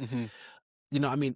I'm blessed enough to have done a destination wedding and with a couple more booked this year. Like, again, I don't do it for that, but this is all, again, it's a pro. I'm just doing what I'm doing, and somebody's saying, oh, well, can you come to this country and do it? Or can you, yeah, of course, you know what I mean? I get to meet people from America I would have never met before, you know what I mean? I've met people, like, I've learned so much about different cultures, like, you know, Nigerian, Ghanaian, Zimbabwean, you know, Ugandan, I've done Lithuanian, obviously British and Scottish, and you learn so much about their cultures and customs and what they need to be in their wedding and what they don't need to be in their wedding, and you learn so much. So I think that's definitely a number. So number one is the satisfaction you get from making sure somebody has you're part of somebody having the best day of their Best life. day, yeah. Number two is going around and meeting just different people probably I'd People never that you've never known. Yeah, 100%. You've never met these people, and to Yeah. have such an involvement in a pivotal time in their life is like it's a mad amazing. blessing. And then number three, the food. Yeah, boy, the food's always a good bonus. Yeah, I see you in your Tupperware, Daz. I see you, bro. Yeah, brother, come on. I see. He's like, yeah. I mean, it's going to waste anyway, isn't it? Yeah. I mean, you know what? That's a really good point, you know, because I always say, like, when it comes to weddings, you're gonna eat that the food's well when it's a wedding. Do you know what I mean? So we're talking like the quality of the food is it needs to be at a good standard. So you're always gonna have, like, you know, the banging flavors when you're like, whoa, no, that jollof is jollof-in, boy. What? Especially as a Caribbean person, that's not native to me, so I'm always getting a jollof. You get me? Yeah. That's nice. Yeah. Oh, I'd add to number two as well. It's not just the people that you meet, the vendors that you meet. I met some amazing I've met some weird vendors. Yeah. I've met some weird ones. Not going to pick them all up. Some of them are a bit funny still. You know how it goes. Yeah, bro, 100%. But I've met some honestly amazing people. Yeah. Like some amazing planners, photographers, videographers, DJs, cake makers. Like, you know what I mean? And everyone's in the same industry. It's almost like a big family, honestly. It is. It's a really good industry to be in. I like it because I like exactly what you just said there, because I think like it's a happy industry because all of us are here to bring joy, serve, like expertise, to do the things that we love to do to people that are trying to make something amazing for them and the people that they've invited. So it's a very happy industry, which is why I really push the competition mindset. I push that away, because if you keep that in you, it stops you from meeting these great suppliers, great vendors, because you're like, he might, she might. No. Get rid of that, because actually that will limit your business. It can limit the work 100%. That you do. But if you open and be like, nah, man, it's not coming. Let me help someone. Let me give them whatever. Or like you're saying, when you're at an event, I can imagine you're the type of person, if they're doing a room turnaround and they're a little bit behind or a little bit short, you'll start putting away some chairs. You'll start, no, don't put this. For sure. Oh, man, don't worry, man. We're in this. What needs to happen? It's a team effort. All of us here today, the venue, the photographer, everyone, all the suppliers that are here, we're all a team today. This is the thing with weddings, is how do we get from A to B? If I can help you get from A to B, this needs to happen. All right, cool. How do I help? Again, especially as an MC, my biggest priority is the MC is everything flowing well? If something's not flowing well, honestly, as an MC, I'm like, well, that's on me a little bit. Yeah, what can I do? You know what I mean? Like, maybe I wasn't the reason why we're late, but I can help to get us back on the flow, you know what I mean? So if it's a chair that needs to be moved, if it's an announcement that needs to be made, if I need to go find somebody's grandma, then we'll figure it out. You know what I mean? And along the lines of what you're saying in terms of competition, I don't remember where I heard this saying, so I'm going to say I made it up. Go on, take the credits. But my mindset is, because obviously I play basketball, I come from a team thing, right? Like someone has to pass me the ball to score, right? Yeah. That's my mentality, because I come from a team background. So I always say to all my other vendors, why compete when we can collaborate? That's it. Why compete when we could collab? Yeah. Now your people become my people become your people, and now everybody's just growing. Everyone's that's always our big. And I found that really big in the MC community. Like, there's people who have followed me, there's people who have DM'd. Like, that's the next thing I was going to ask you, because I'm guessing like with your algorithm, it will be quite different to mine. So mine, I see a lot of DJs. I see a lot of the DJs, and I love that, because that's the people that I want to talk to. That's the people that I want to connect with, and hopefully they can get some inspiration from the podcast and the things that we talk about. But is your algorithm got a lot of MCs on it as well? Like, do you see a lot? It's all just wedding stuff now, man. Like wedding stuff and obviously basketball and stuff. Like, but again, it's a lot of wedding stuff. So, but I was really intentional with that. So when I was like, okay, cool, boom, I'm going to take this seriously, I put wedding MC in Instagram and I DM'd everyone. Followed everyone. I was like, I'm just getting into the industry. How can, like, I had no shame, because I was like, well, all they're gonna do is either ignore it, or they might message me and give me help out. Yeah, you know what I mean. So I followed everyone who I could see who was a wedding MC who looked like they were busy, and I was like, what? Like, I've just got in the industry. Do you mind hopping on a call with me? Can I have your email address? Whatever. And now it's funny, because like, 3 years ago when I first started. Now them guys are commenting on my stuff like, "Yo, you're smashing it!" Like, it's crazy to see. Like, especially some of the ones that did chat to me and took a punt. They were like, and then some of the ones that didn't. No offense, they just probably were busy. They didn't Busy have or time. whatever, missed the Now message. they're like, nah, I can see the growth. So they Yeah, might I'm have following seen you it, back but now. Do you know what I mean? yeah, you know what I'm trying to say. They might have seen it, but they were like, "Oh, I've just got so many other things going on." Because I'm guilty of that now. It's weird that I'm getting MCs DM me like, "Oh, do you mind having a chat?" And I'm like, "Of course, yeah." But it's weird that, but I can see how Full circle, like, it's no because you was shade or anything there like once that. upon a time. Yeah, but I was really intentional about that, and that really helped me. So you know what I mean? Like I knew where I wanted to go with it. I seen someone flying out to Dubai. I was like, "Well, I want to fly to Dubai."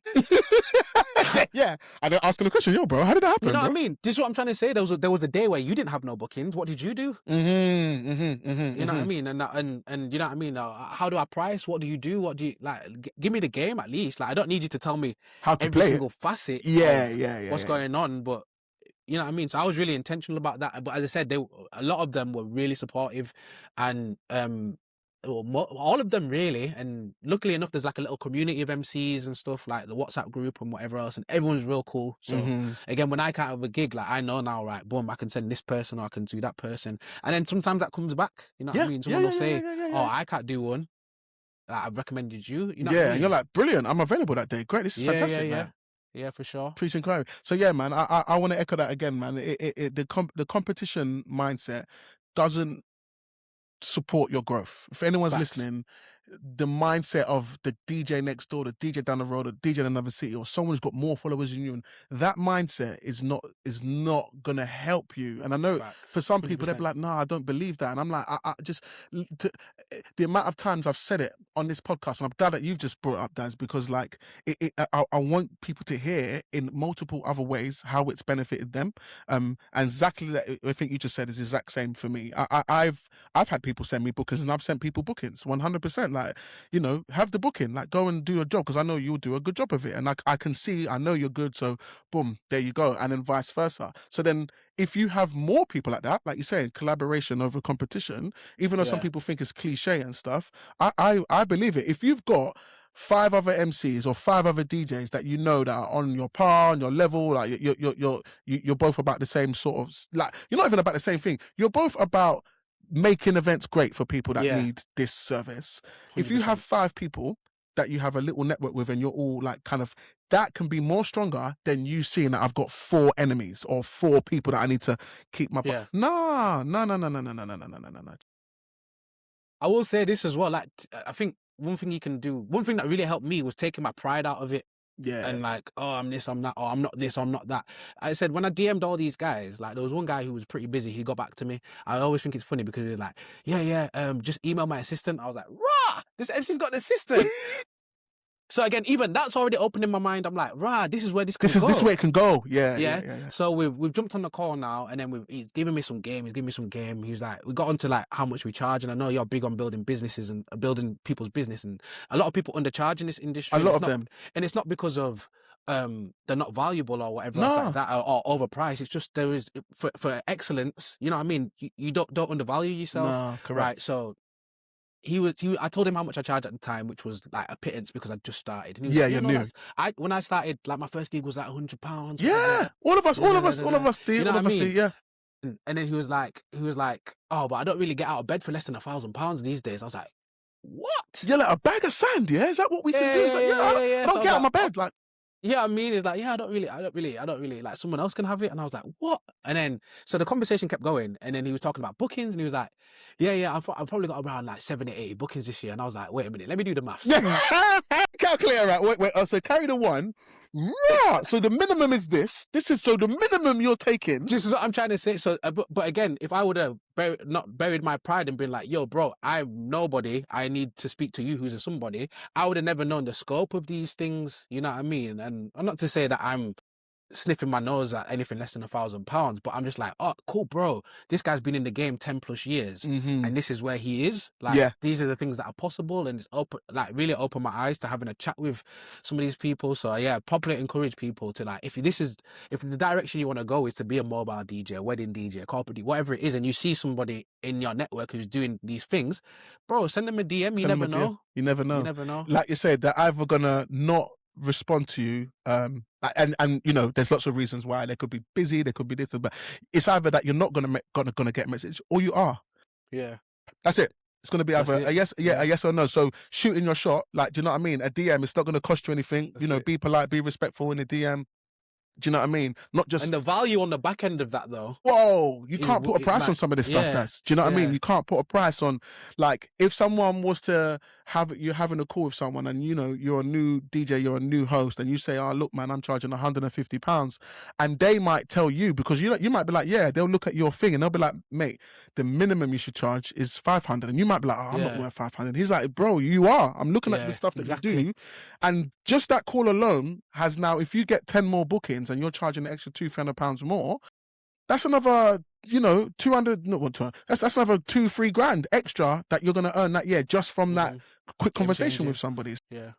Yeah, man, it's worth its weight in gold. Worth its weight in gold. So collaboration 100%. Over competition. I echo it, and I'm glad that we touched on it here because 100%. Yeah, we are proof that if you speak to people 100%. or if you drop the ego as well, collaborate with people, you can share work, help each other, and then once again, it's a happy industry. It's not a fighting negative type place. No. It's not that. It's not that. Yeah. So all right, let me talk about, like, when it comes to yourself currently, do you have different types of packages? Do you just have an all day? Do you just have a small bit? Is it like, do you have many different ones? Is it only a couple? Kind of like what kind of, because this is another thing when people are going to become MCs, they're thinking about, like, you know, how and why and what's a better style. Kind of like, what's your current thing looking at? So I'm laughing because I stole this from you. No way! No way!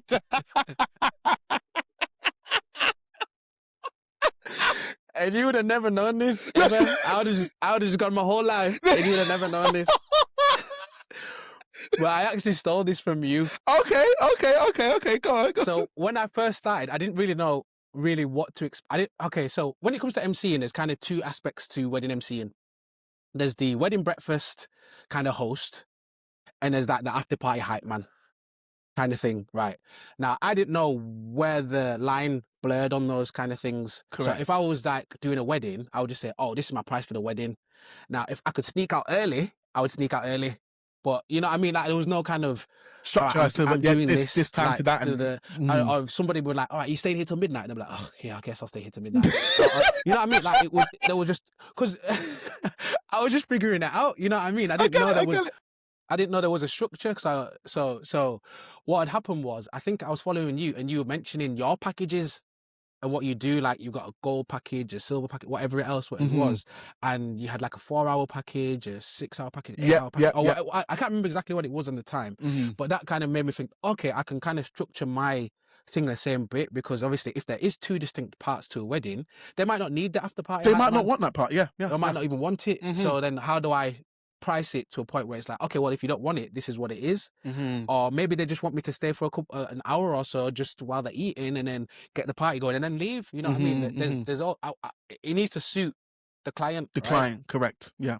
So I saw your post and it was like, oh, I've got this package and that package. And you've got a package called dinner and dance package. Yes. My most popular. So, that's my bread and butter. So do I.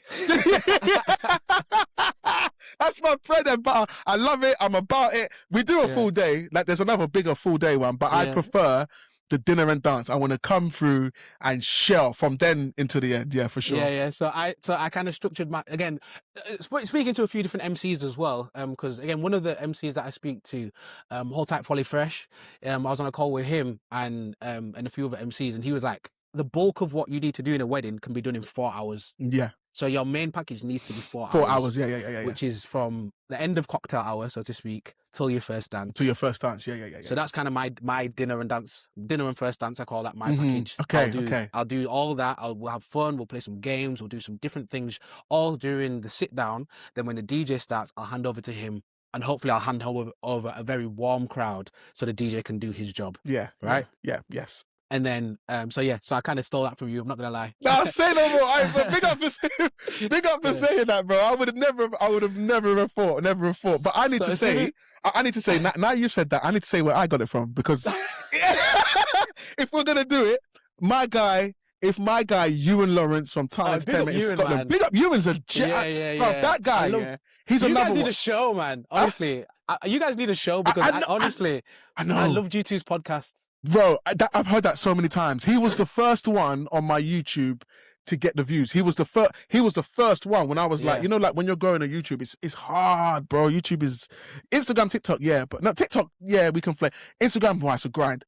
YouTube, bro, Yeah, it's a rough. grind. I'm struggling. Anyway, I'm gonna keep pushing because you know we're gonna You get there. have to, bro. But his one was the first one to go over a certain amount of views, and at the time it was 100. I was like, I need to get over the 3 digits, man. Like, because we was doing that on Spotify, we're doing it on, but I'm like, YouTube, man, YouTube. His one was the first one, and even though some people might hear 100 views and think that's dead, that's an achievement. I'm telling you now, Yeah, for sure. for long form, when you're doing an hour plus on YouTube, you can get it 10 minutes, 5 minutes, easy. When you're doing an hour, you want people to stay, and the watch time needs to carry for it to actually it's a certain percentage of that video that needs to for it to allocate.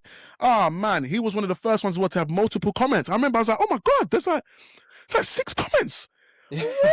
I'm replying to them. I'm like, oh my days. His was the first one, and Ewan was another one. He came down from Scotland. He was coming to London, and he's another one. He's a networker. He loves to network and talk to people. He's on that. He's even inspired me to do more of that as well, because your network is your net worth. So then he DM'd me, and I'm like, what? This is this guy I've been following. He's like, yeah, bro, like, I'm coming down to London on this day. Like, are you free? I was like, yes, I'm free. Because, yeah, man, let's like meet up for a drink and let's chop it. I met up with you and went up to central London, and he's telling me about he's at the time I was doing a lot of TikTok stuff. So he's like, tell me about this TikTok stuff with the personal brand. I was like, yep. Blah, blah. Once again, no competition. You're in Scotland, and even if you wasn't, blah, blah, blah, blah, I'm just telling him this is what I'm doing. This is I'm not a master, but this is what I'm doing. It's kind of working, so like I'm gonna rock with it. And then I'm telling him about my business, and as he's there, he just keeps going, okay. Oh. And every now and then I'm like, bro, what are you doing? What are you doing? He's like, bro, I'm just replying to inquiries. I said, what? How were you? But you just like, I saw you tap like 1, 2, 3, 4 foot. And you put your foot. So what? For you to reply to an inquiry, you can do that in seconds. It's like, yeah, like CRM. I'm like, what's the CRM? He's like, bro, man, you got to get you. Then he starts telling me about Studio Ninja, and I'm like, okay. So then I'm like, I need that, because if an inquiry at the time, if an inquiry came in, I've got to make the message. I've got to make it personal. I've got to do to the point. It's going to take me at least 5 minutes, 6, 7 minutes to reply to an inquiry. He was doing it in seconds. So then he put me on to Student Ninja. He's like, yeah, bruv, once you've built your messages and built your stuff, you press 1, it puts the name, the date, the venue, it puts all of that in. Bam, send. And they get a lovely email. Hi. Da, da, da, da. They can book a call. You can put all the links in there. So with that one message, they can crack on and do. And I'm like, for me, it's tennis. I got to do tennis for about 3 or 4, 5 emails. And then they book the call. And then it's bare tennis and bare. Nah, he's like, nah, man, CRM. So I was like, say no more. And then he started telling me about, his one was called Meal to Midnight. His one's called Meal to Midnight. Right. Which is dinner and dance. And he's like, as an MC, you don't want to be there from ceremony unless you have to, unless they really want you. Yeah, no, of course. It's like, bro, the ceremony thing, like you can play their music and you can do that. It's like, you know, like you're queuing the music, and you're not going to be MCing during the ceremony. You can do a little bit through drinks reception, keeping a vibe and all that sort of stuff, getting to know people, going around the rooms, which definitely does help your breakfast. Like I'll say that, it does help the breakfast, because now I know the characters. There's a few people I'm going to target. Like he doesn't know, but I'm going to use him for that. I'm going to use her for that. She's loud. I'm using her for that. Yep, no problem. But his thing was like, nah, man, Meal to Midnight. Like, you know, Meal to Midnight. And yeah, I was like, okay. And I never had that. I just had 2 evening packages, like basically small setup and big setup, like depending on the amount of people. And then I had or full day, and I was just there for the day, managing your music and then emceeing a bit, but mainly I was controlling your music. Like you don't have to worry about any of your music. There'll be sound and music everywhere. We build playlists together, all that sort of stuff. And then he was like, yeah, man, Meal to Midnight, start doing the MC. And he's the one that put me on.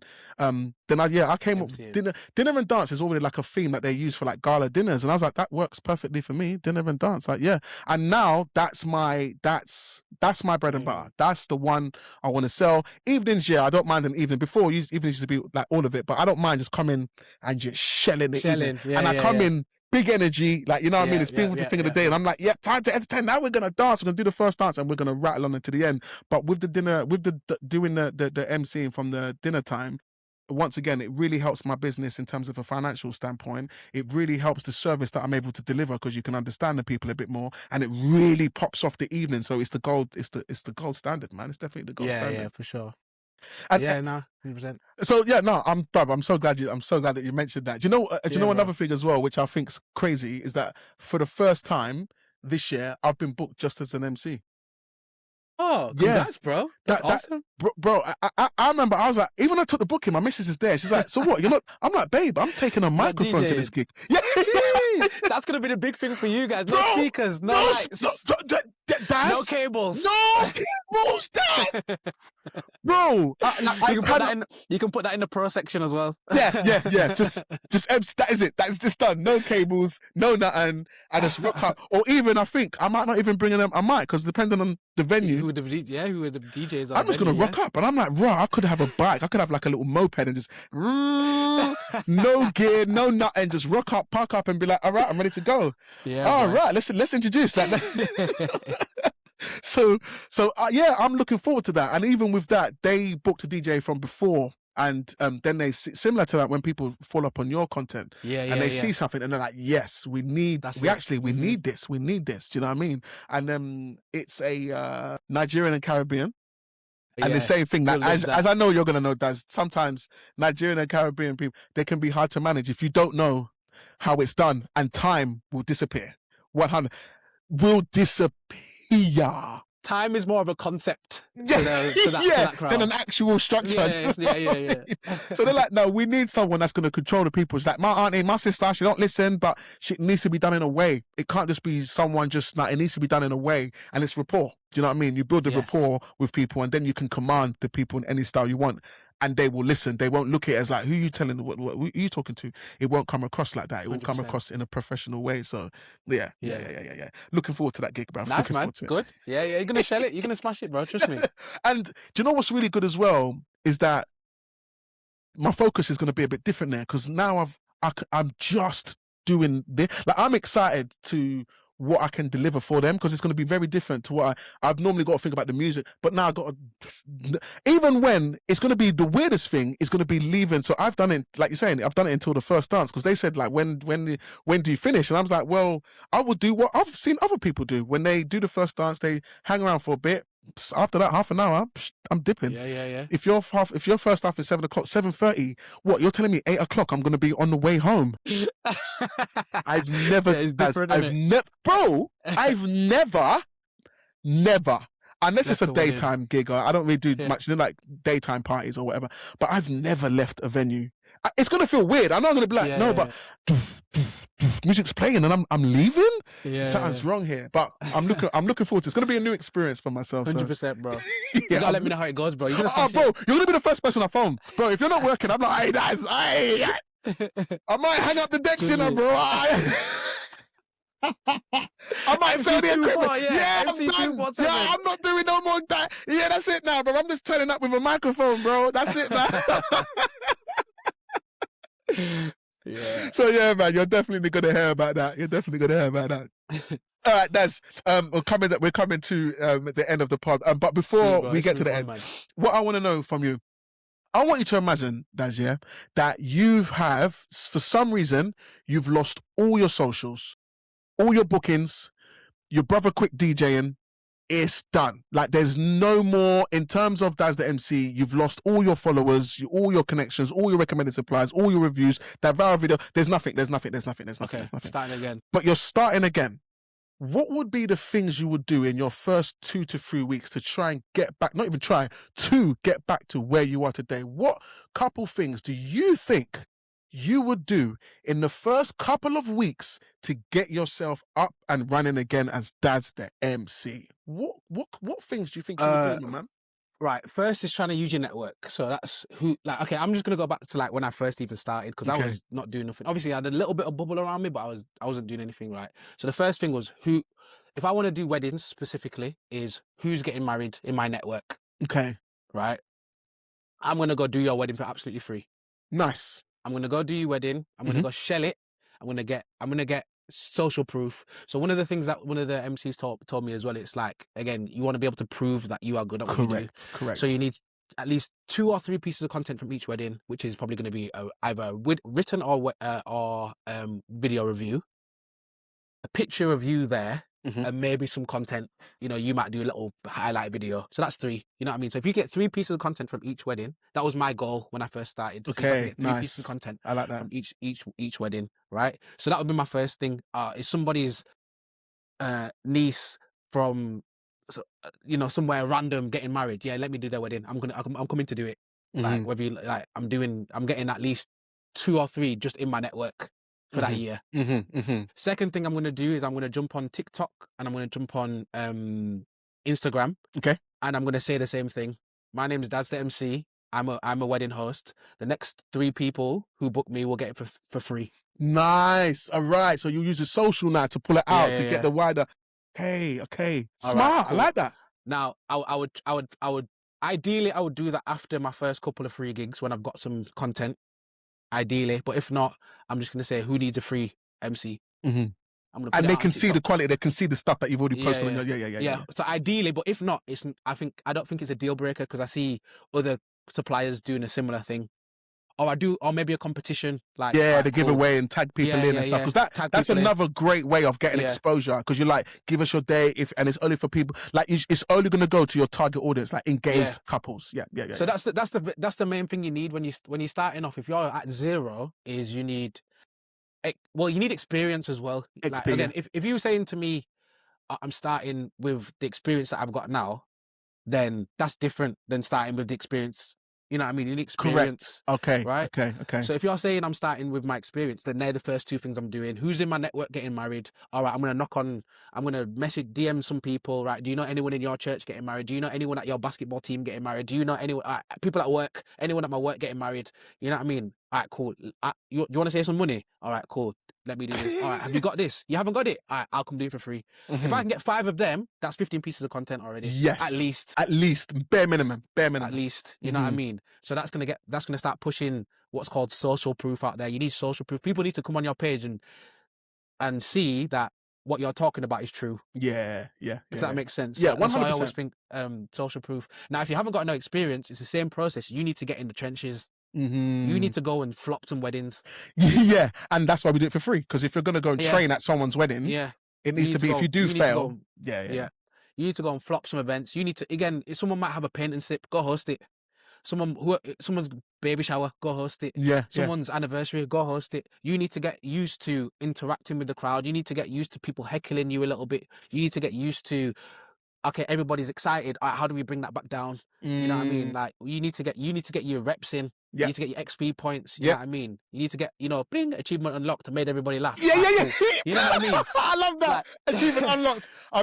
Okay, we've got that in the bag. Okay, let's keep going. That's good. I'm good now. Like, okay, cool. That's the formula, because you need to get your formula. You need to understand who you are as an MC. You know what I mean? Not everybody's going to be comedic. Not everybody's going to be high energy. But that doesn't mean that you know what I mean? Some people just dress good and are really elegant. And they like that part. You know what I mean? There's so many different areas of how you can command a crowd. You know what I mean? So getting to know people. Again, one thing my mum always used to say when I first started MCing, like when I first did my few, stuff in church and whatever else like that, she'd be like, know your audience. That's one thing my mum used to always say, just know your audience. As long as you know your audience, you're fine. So getting to know your audience. That's why you do the pre-consultations. That's why you do these things, to understand the room. Right? Yes. Now, so they're the first 2 things I'd do. I would, again, leverage my network first. Do as many free weddings as I can to get my reps up and whatever else like that. Then I would try and get on social media. So hopefully I've got some content from that stuff. If not, it's cool. I'm going to do some sort of giveaway. Again, I'm going to work for free for a year at least. Probably. That's just me though. Like, some people want to go straight in and be like, well, I've got all this equipment and I've got this and I got...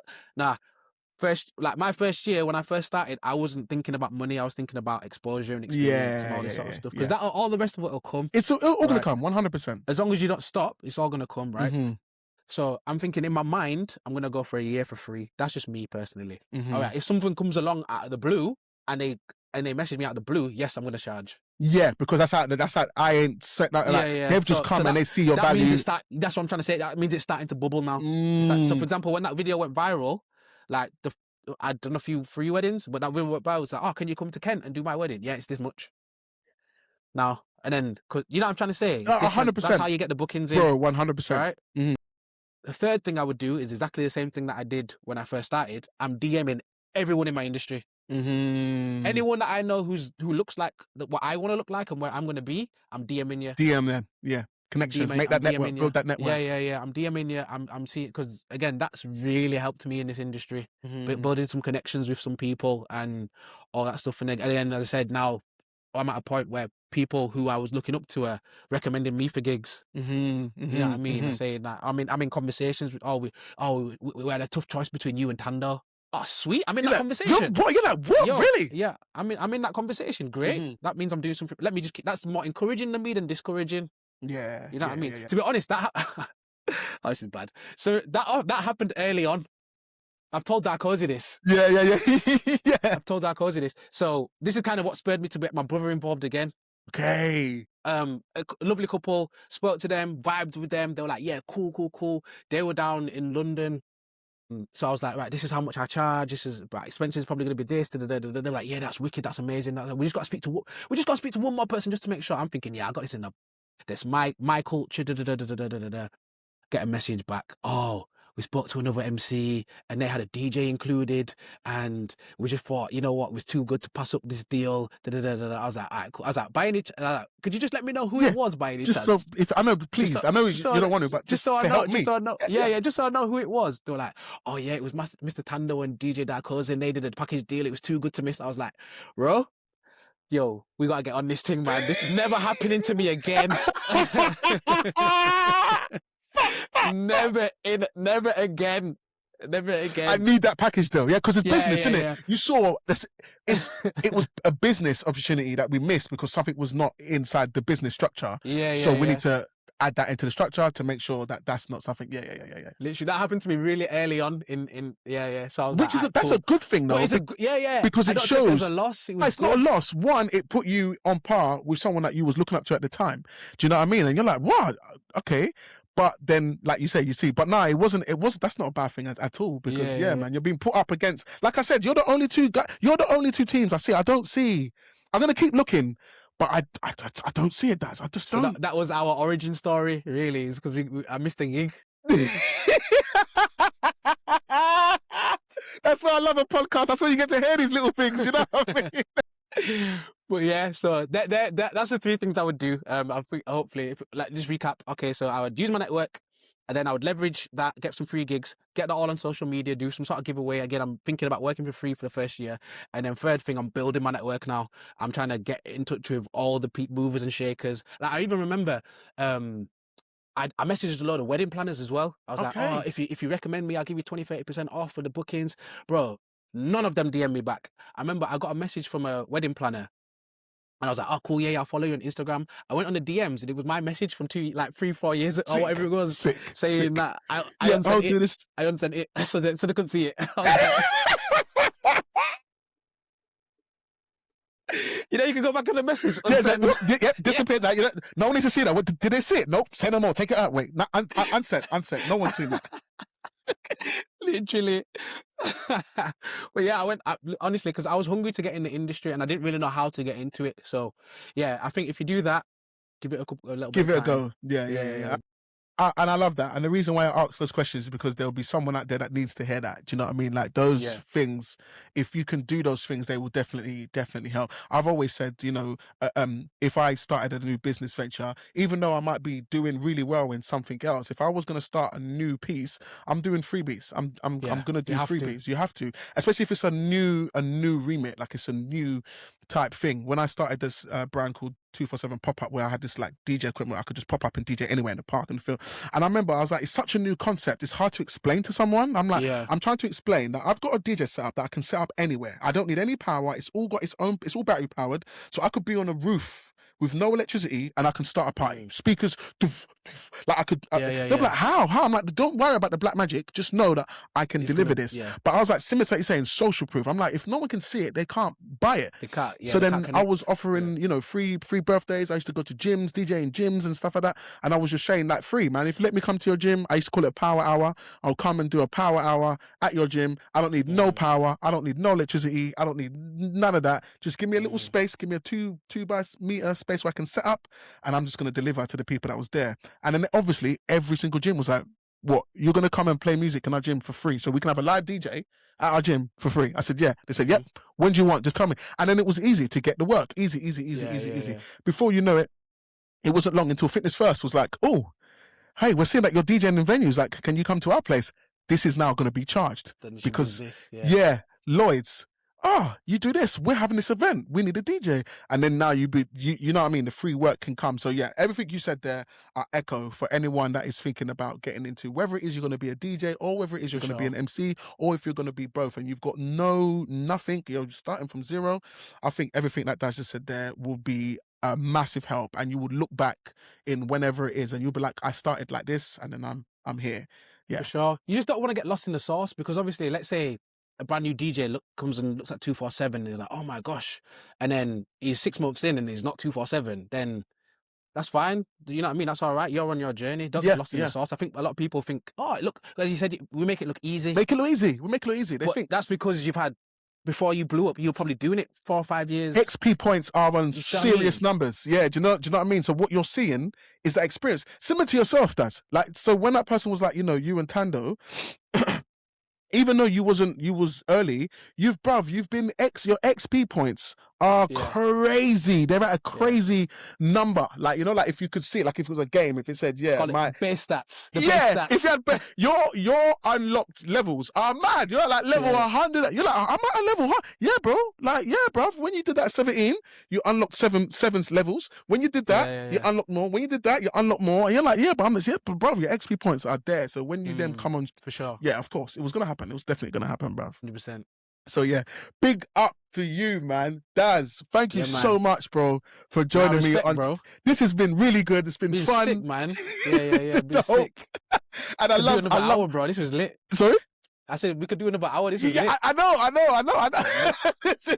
This is what I'm saying, and this is why, like, bro, I you know, started this podcast like about a year ago now, and smashing. I love it. Like, I love it because everything you said, your journey, your mission, how you do your stuff, like everything. But this is a chance where people can hear behind. Do you know what I mean? Mm-hmm. Behind and see. There's going to be some people on your thinking, when they see this, they're going to be like, what? Watch the DMs. I'm going to say now, you're going to get a couple DMs and they're going to be like, nah, I guarantee Tando's going to message you and say, what, bro? Trust me, that was the origin story, man. That was my villain arc. No, but bro, it's brilliant. I love it. Because like, once again, you're both serving different parts of the country. 100%. There's only one you, there's only one Tando. 100%. But I guarantee you, there's thousands of weddings that you both need to do, which you both can't do. It's like, can't. There's only a certain amount of Saturdays. There's only a certain amount. It can't happen. So there's no need for the competition. There's more better for the collaboration and the banter. Do you know what I mean? Like, but I won this one over you. I'm already booked anyway. I'm going Miami. You going Miami? Oh man, okay. I'm actually lost then. I thought I won. Do you know what I mean? I'm gonna get you next week. Just wait. Yeah. 100%. But on the real, Daz, man, it would be definitely wicked to get you back on. Thanks for all the tips, which you've given so much during this episode. So I know a lot of people can pick up lots of stuff. I have put all of Daz's links inside the description so you can have a look. And that video at the start, that's just one of many. The guy is sick. If you're ever at a wedding and you're booked, and you see Daz as the MC, then you know he's gonna come to you and he's gonna chat to you, and hopefully you're not the guy where he's like, you know what? Nah, do you know what? Forget it. If he says to you, "What? Can we do this?" Oh, forget it. Just know you're dead. Now I'm just gonna say, just know you're dead out here as a DJ. Hey, I didn't say it. You know what I mean? I'm telling you, Daz, I know if you go to any one of the DJs that listen to Mobile DJ Master and they say, "Oh my God, Daz is here," and then you come over to them, you say, "Oh yeah, I was thinking of this thing," and they're like, "What's that?" Just know, if you say that, you better not say what's that. Just, you need to work with him and do it right, because you're getting written off. Funny. No, on the real, Daz, man. Thank you so much for your time, man. My Big pleasure, up you, big bro. up everything My you do, pleasure. man. Keep shining, bro. You're killing it. Love the content, bro. Respect. Just keep chilling, bro. Keep chilling. All right, last thing before we go. Go. Hey, when's Level Up Live? Are you doing another one? Yes. When is it? Do you know when it is? The 20th of February, 2027.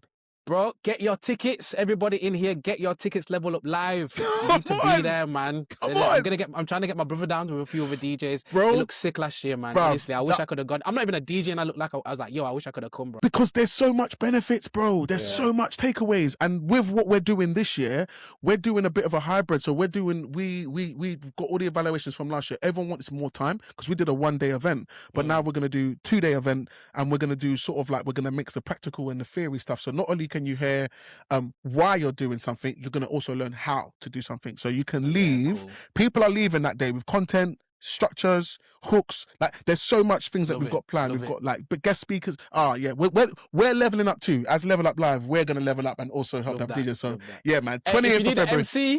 MC, Bro, I'm just that- saying. Bro, I'm I'm just just saying. saying. Bro, saying. there's a high chance that's I gotta put it out there. This is like them DMs back in the day. I just gotta put it out there. I gotta put it if out you there. don't ask, you don't get. You know what I'm saying? There's a high chance, bro. You are gonna be there. Like, yo, welcome to Level Up Live. I'm there, bro. Come on. Because I know you would shell that. Come on, bro. The band are yeah, bruv. Yeah, man, we're there, bro. We're there, 100%. Yo, get your tickets though. As soon as them tickets come out, bro. Come on, guys. Yeah, support the team. tickets are out. They are No in the way. description below. So make sure you head into the description. We've got super early bird might be done, but we've got early bird still there, so you can still Let's go. save yourself a couple of bucks. Head over there, grab your ticket, secure it. The whole reason of Level Up Live is so you can level up your business, charge more, do better at what you do, service clients better. I always say, most DJs, I'm going to say it again, most wedding DJs are rubbish. And I feel the reason is because of education. So I don't think DJs are rubbish. I just think they're looking at the world like this. And with Level Up Live, we open it and make it look like this. And then you start to look around and say, wow, look at all these things that I can do. And that's what Level Up Live's about. I've been there. I was that person that once upon a time, I didn't know. I didn't have any knowledge. I started meeting people, people started helping me. Same with Daz. Daz has just been here, spoken about, he was in a similar stuff. He had to network, but with all of those things, look at what he's doing now and look at what he's been able to achieve. I think it's all down to education and also your network. So we are trying to provide a space where people can come and have that. So if that sounds like you, link in the description, get your ticket now. Guarantee it's going to be one of the best investments into your business for 2027, and you will rock it up and level up with all of us, because we don't do competition right there. Come on now. We do collaborations. That's it. Bro, that was an amazing promo, by the way. That was, isn't it? Yeah, no, that was it. You were in flow state, bro. That was heavy. That's even as I was doing it myself, I was like, yes, this is all, it's just coming out. Our body. It's just going, no script. It just came out. Alright, guys, man. Alright, bro. This has been so good, bro. This has been such a good episode, and I hope that you will look. I'm crying. Well, you know I'm crying. You know it's a good thing. It's a good thing. But that's, man. We look forward to seeing you, man, at maybe Level Up Live 2027 as the host. We look forward to seeing you. Do you know what I mean? We'll be seeing you again soon. We're going to get you on 100%. For another, because there's so much things that you're doing. And even with some of the stuff, once again, going through the things that you've done and what you're doing and where I was like, how are we going to do these questions? And I wanted to get everything in because I want people to understand you. Do you know what I mean? About you, where you come from, what it's about. But there's other stuff that I wanted to go on to, but we couldn't because, I want to introduce Daz into the market first, and then we're going to dig a bit deeper. So I'll be bringing you back for episode 2, which is going to be another banger. So make sure you guys stay tuned and stay locked for that, man. But Daz, thank you so much for being on the podcast today. My pleasure, bro. I appreciate you, man. Make sure you head into the description. We have all of the links under this, all the videos and all the things that you can see. If hosting is something that you're thinking about, like I said, I always say for myself, it's really, really helped my business in terms of a financial standpoint. But I know there can be a bit of fear and a bit of anxiety about some of the things that you're doing, especially if it's something that's new. And that's the reason why I wanted to bring Daz on today, to kind of, once again, open your blinkers as to how things can be done, not should be done. This is Daz's style and how he does his thing, and we're all different, and we want to bring as much change and choice into the industry as possible. So if you've got a different thing that you think you could bring to the market in terms of your hosting or in terms of your DJ style, show that. Get the social proof. People that want it will connect with it, and they will hopefully DM you, and then you can be in with that booking and that business. So I hope you've enjoyed today's episode and you've got lots of tips and tricks as always. But we are going to love you and leave you whatever gigs you've got this weekend. Make sure you go and smash that. Go and show those couples why it is they've booked you. Make sure that they know they made the right decision. And remember, every single gig is an audition. So your other booking, your next booking is probably on that dance floor, as long as your performance fits the bill. Other than that, guys, make sure you do the stuff like the the podcast, review the podcast, subscribe to the YouTube. All these things help us continue. And I'm going to see you same time next week for another insightful episode of the Mobile DJ Mastery Podcast. Jeez. We catch you next week. Peace. Yeah, man.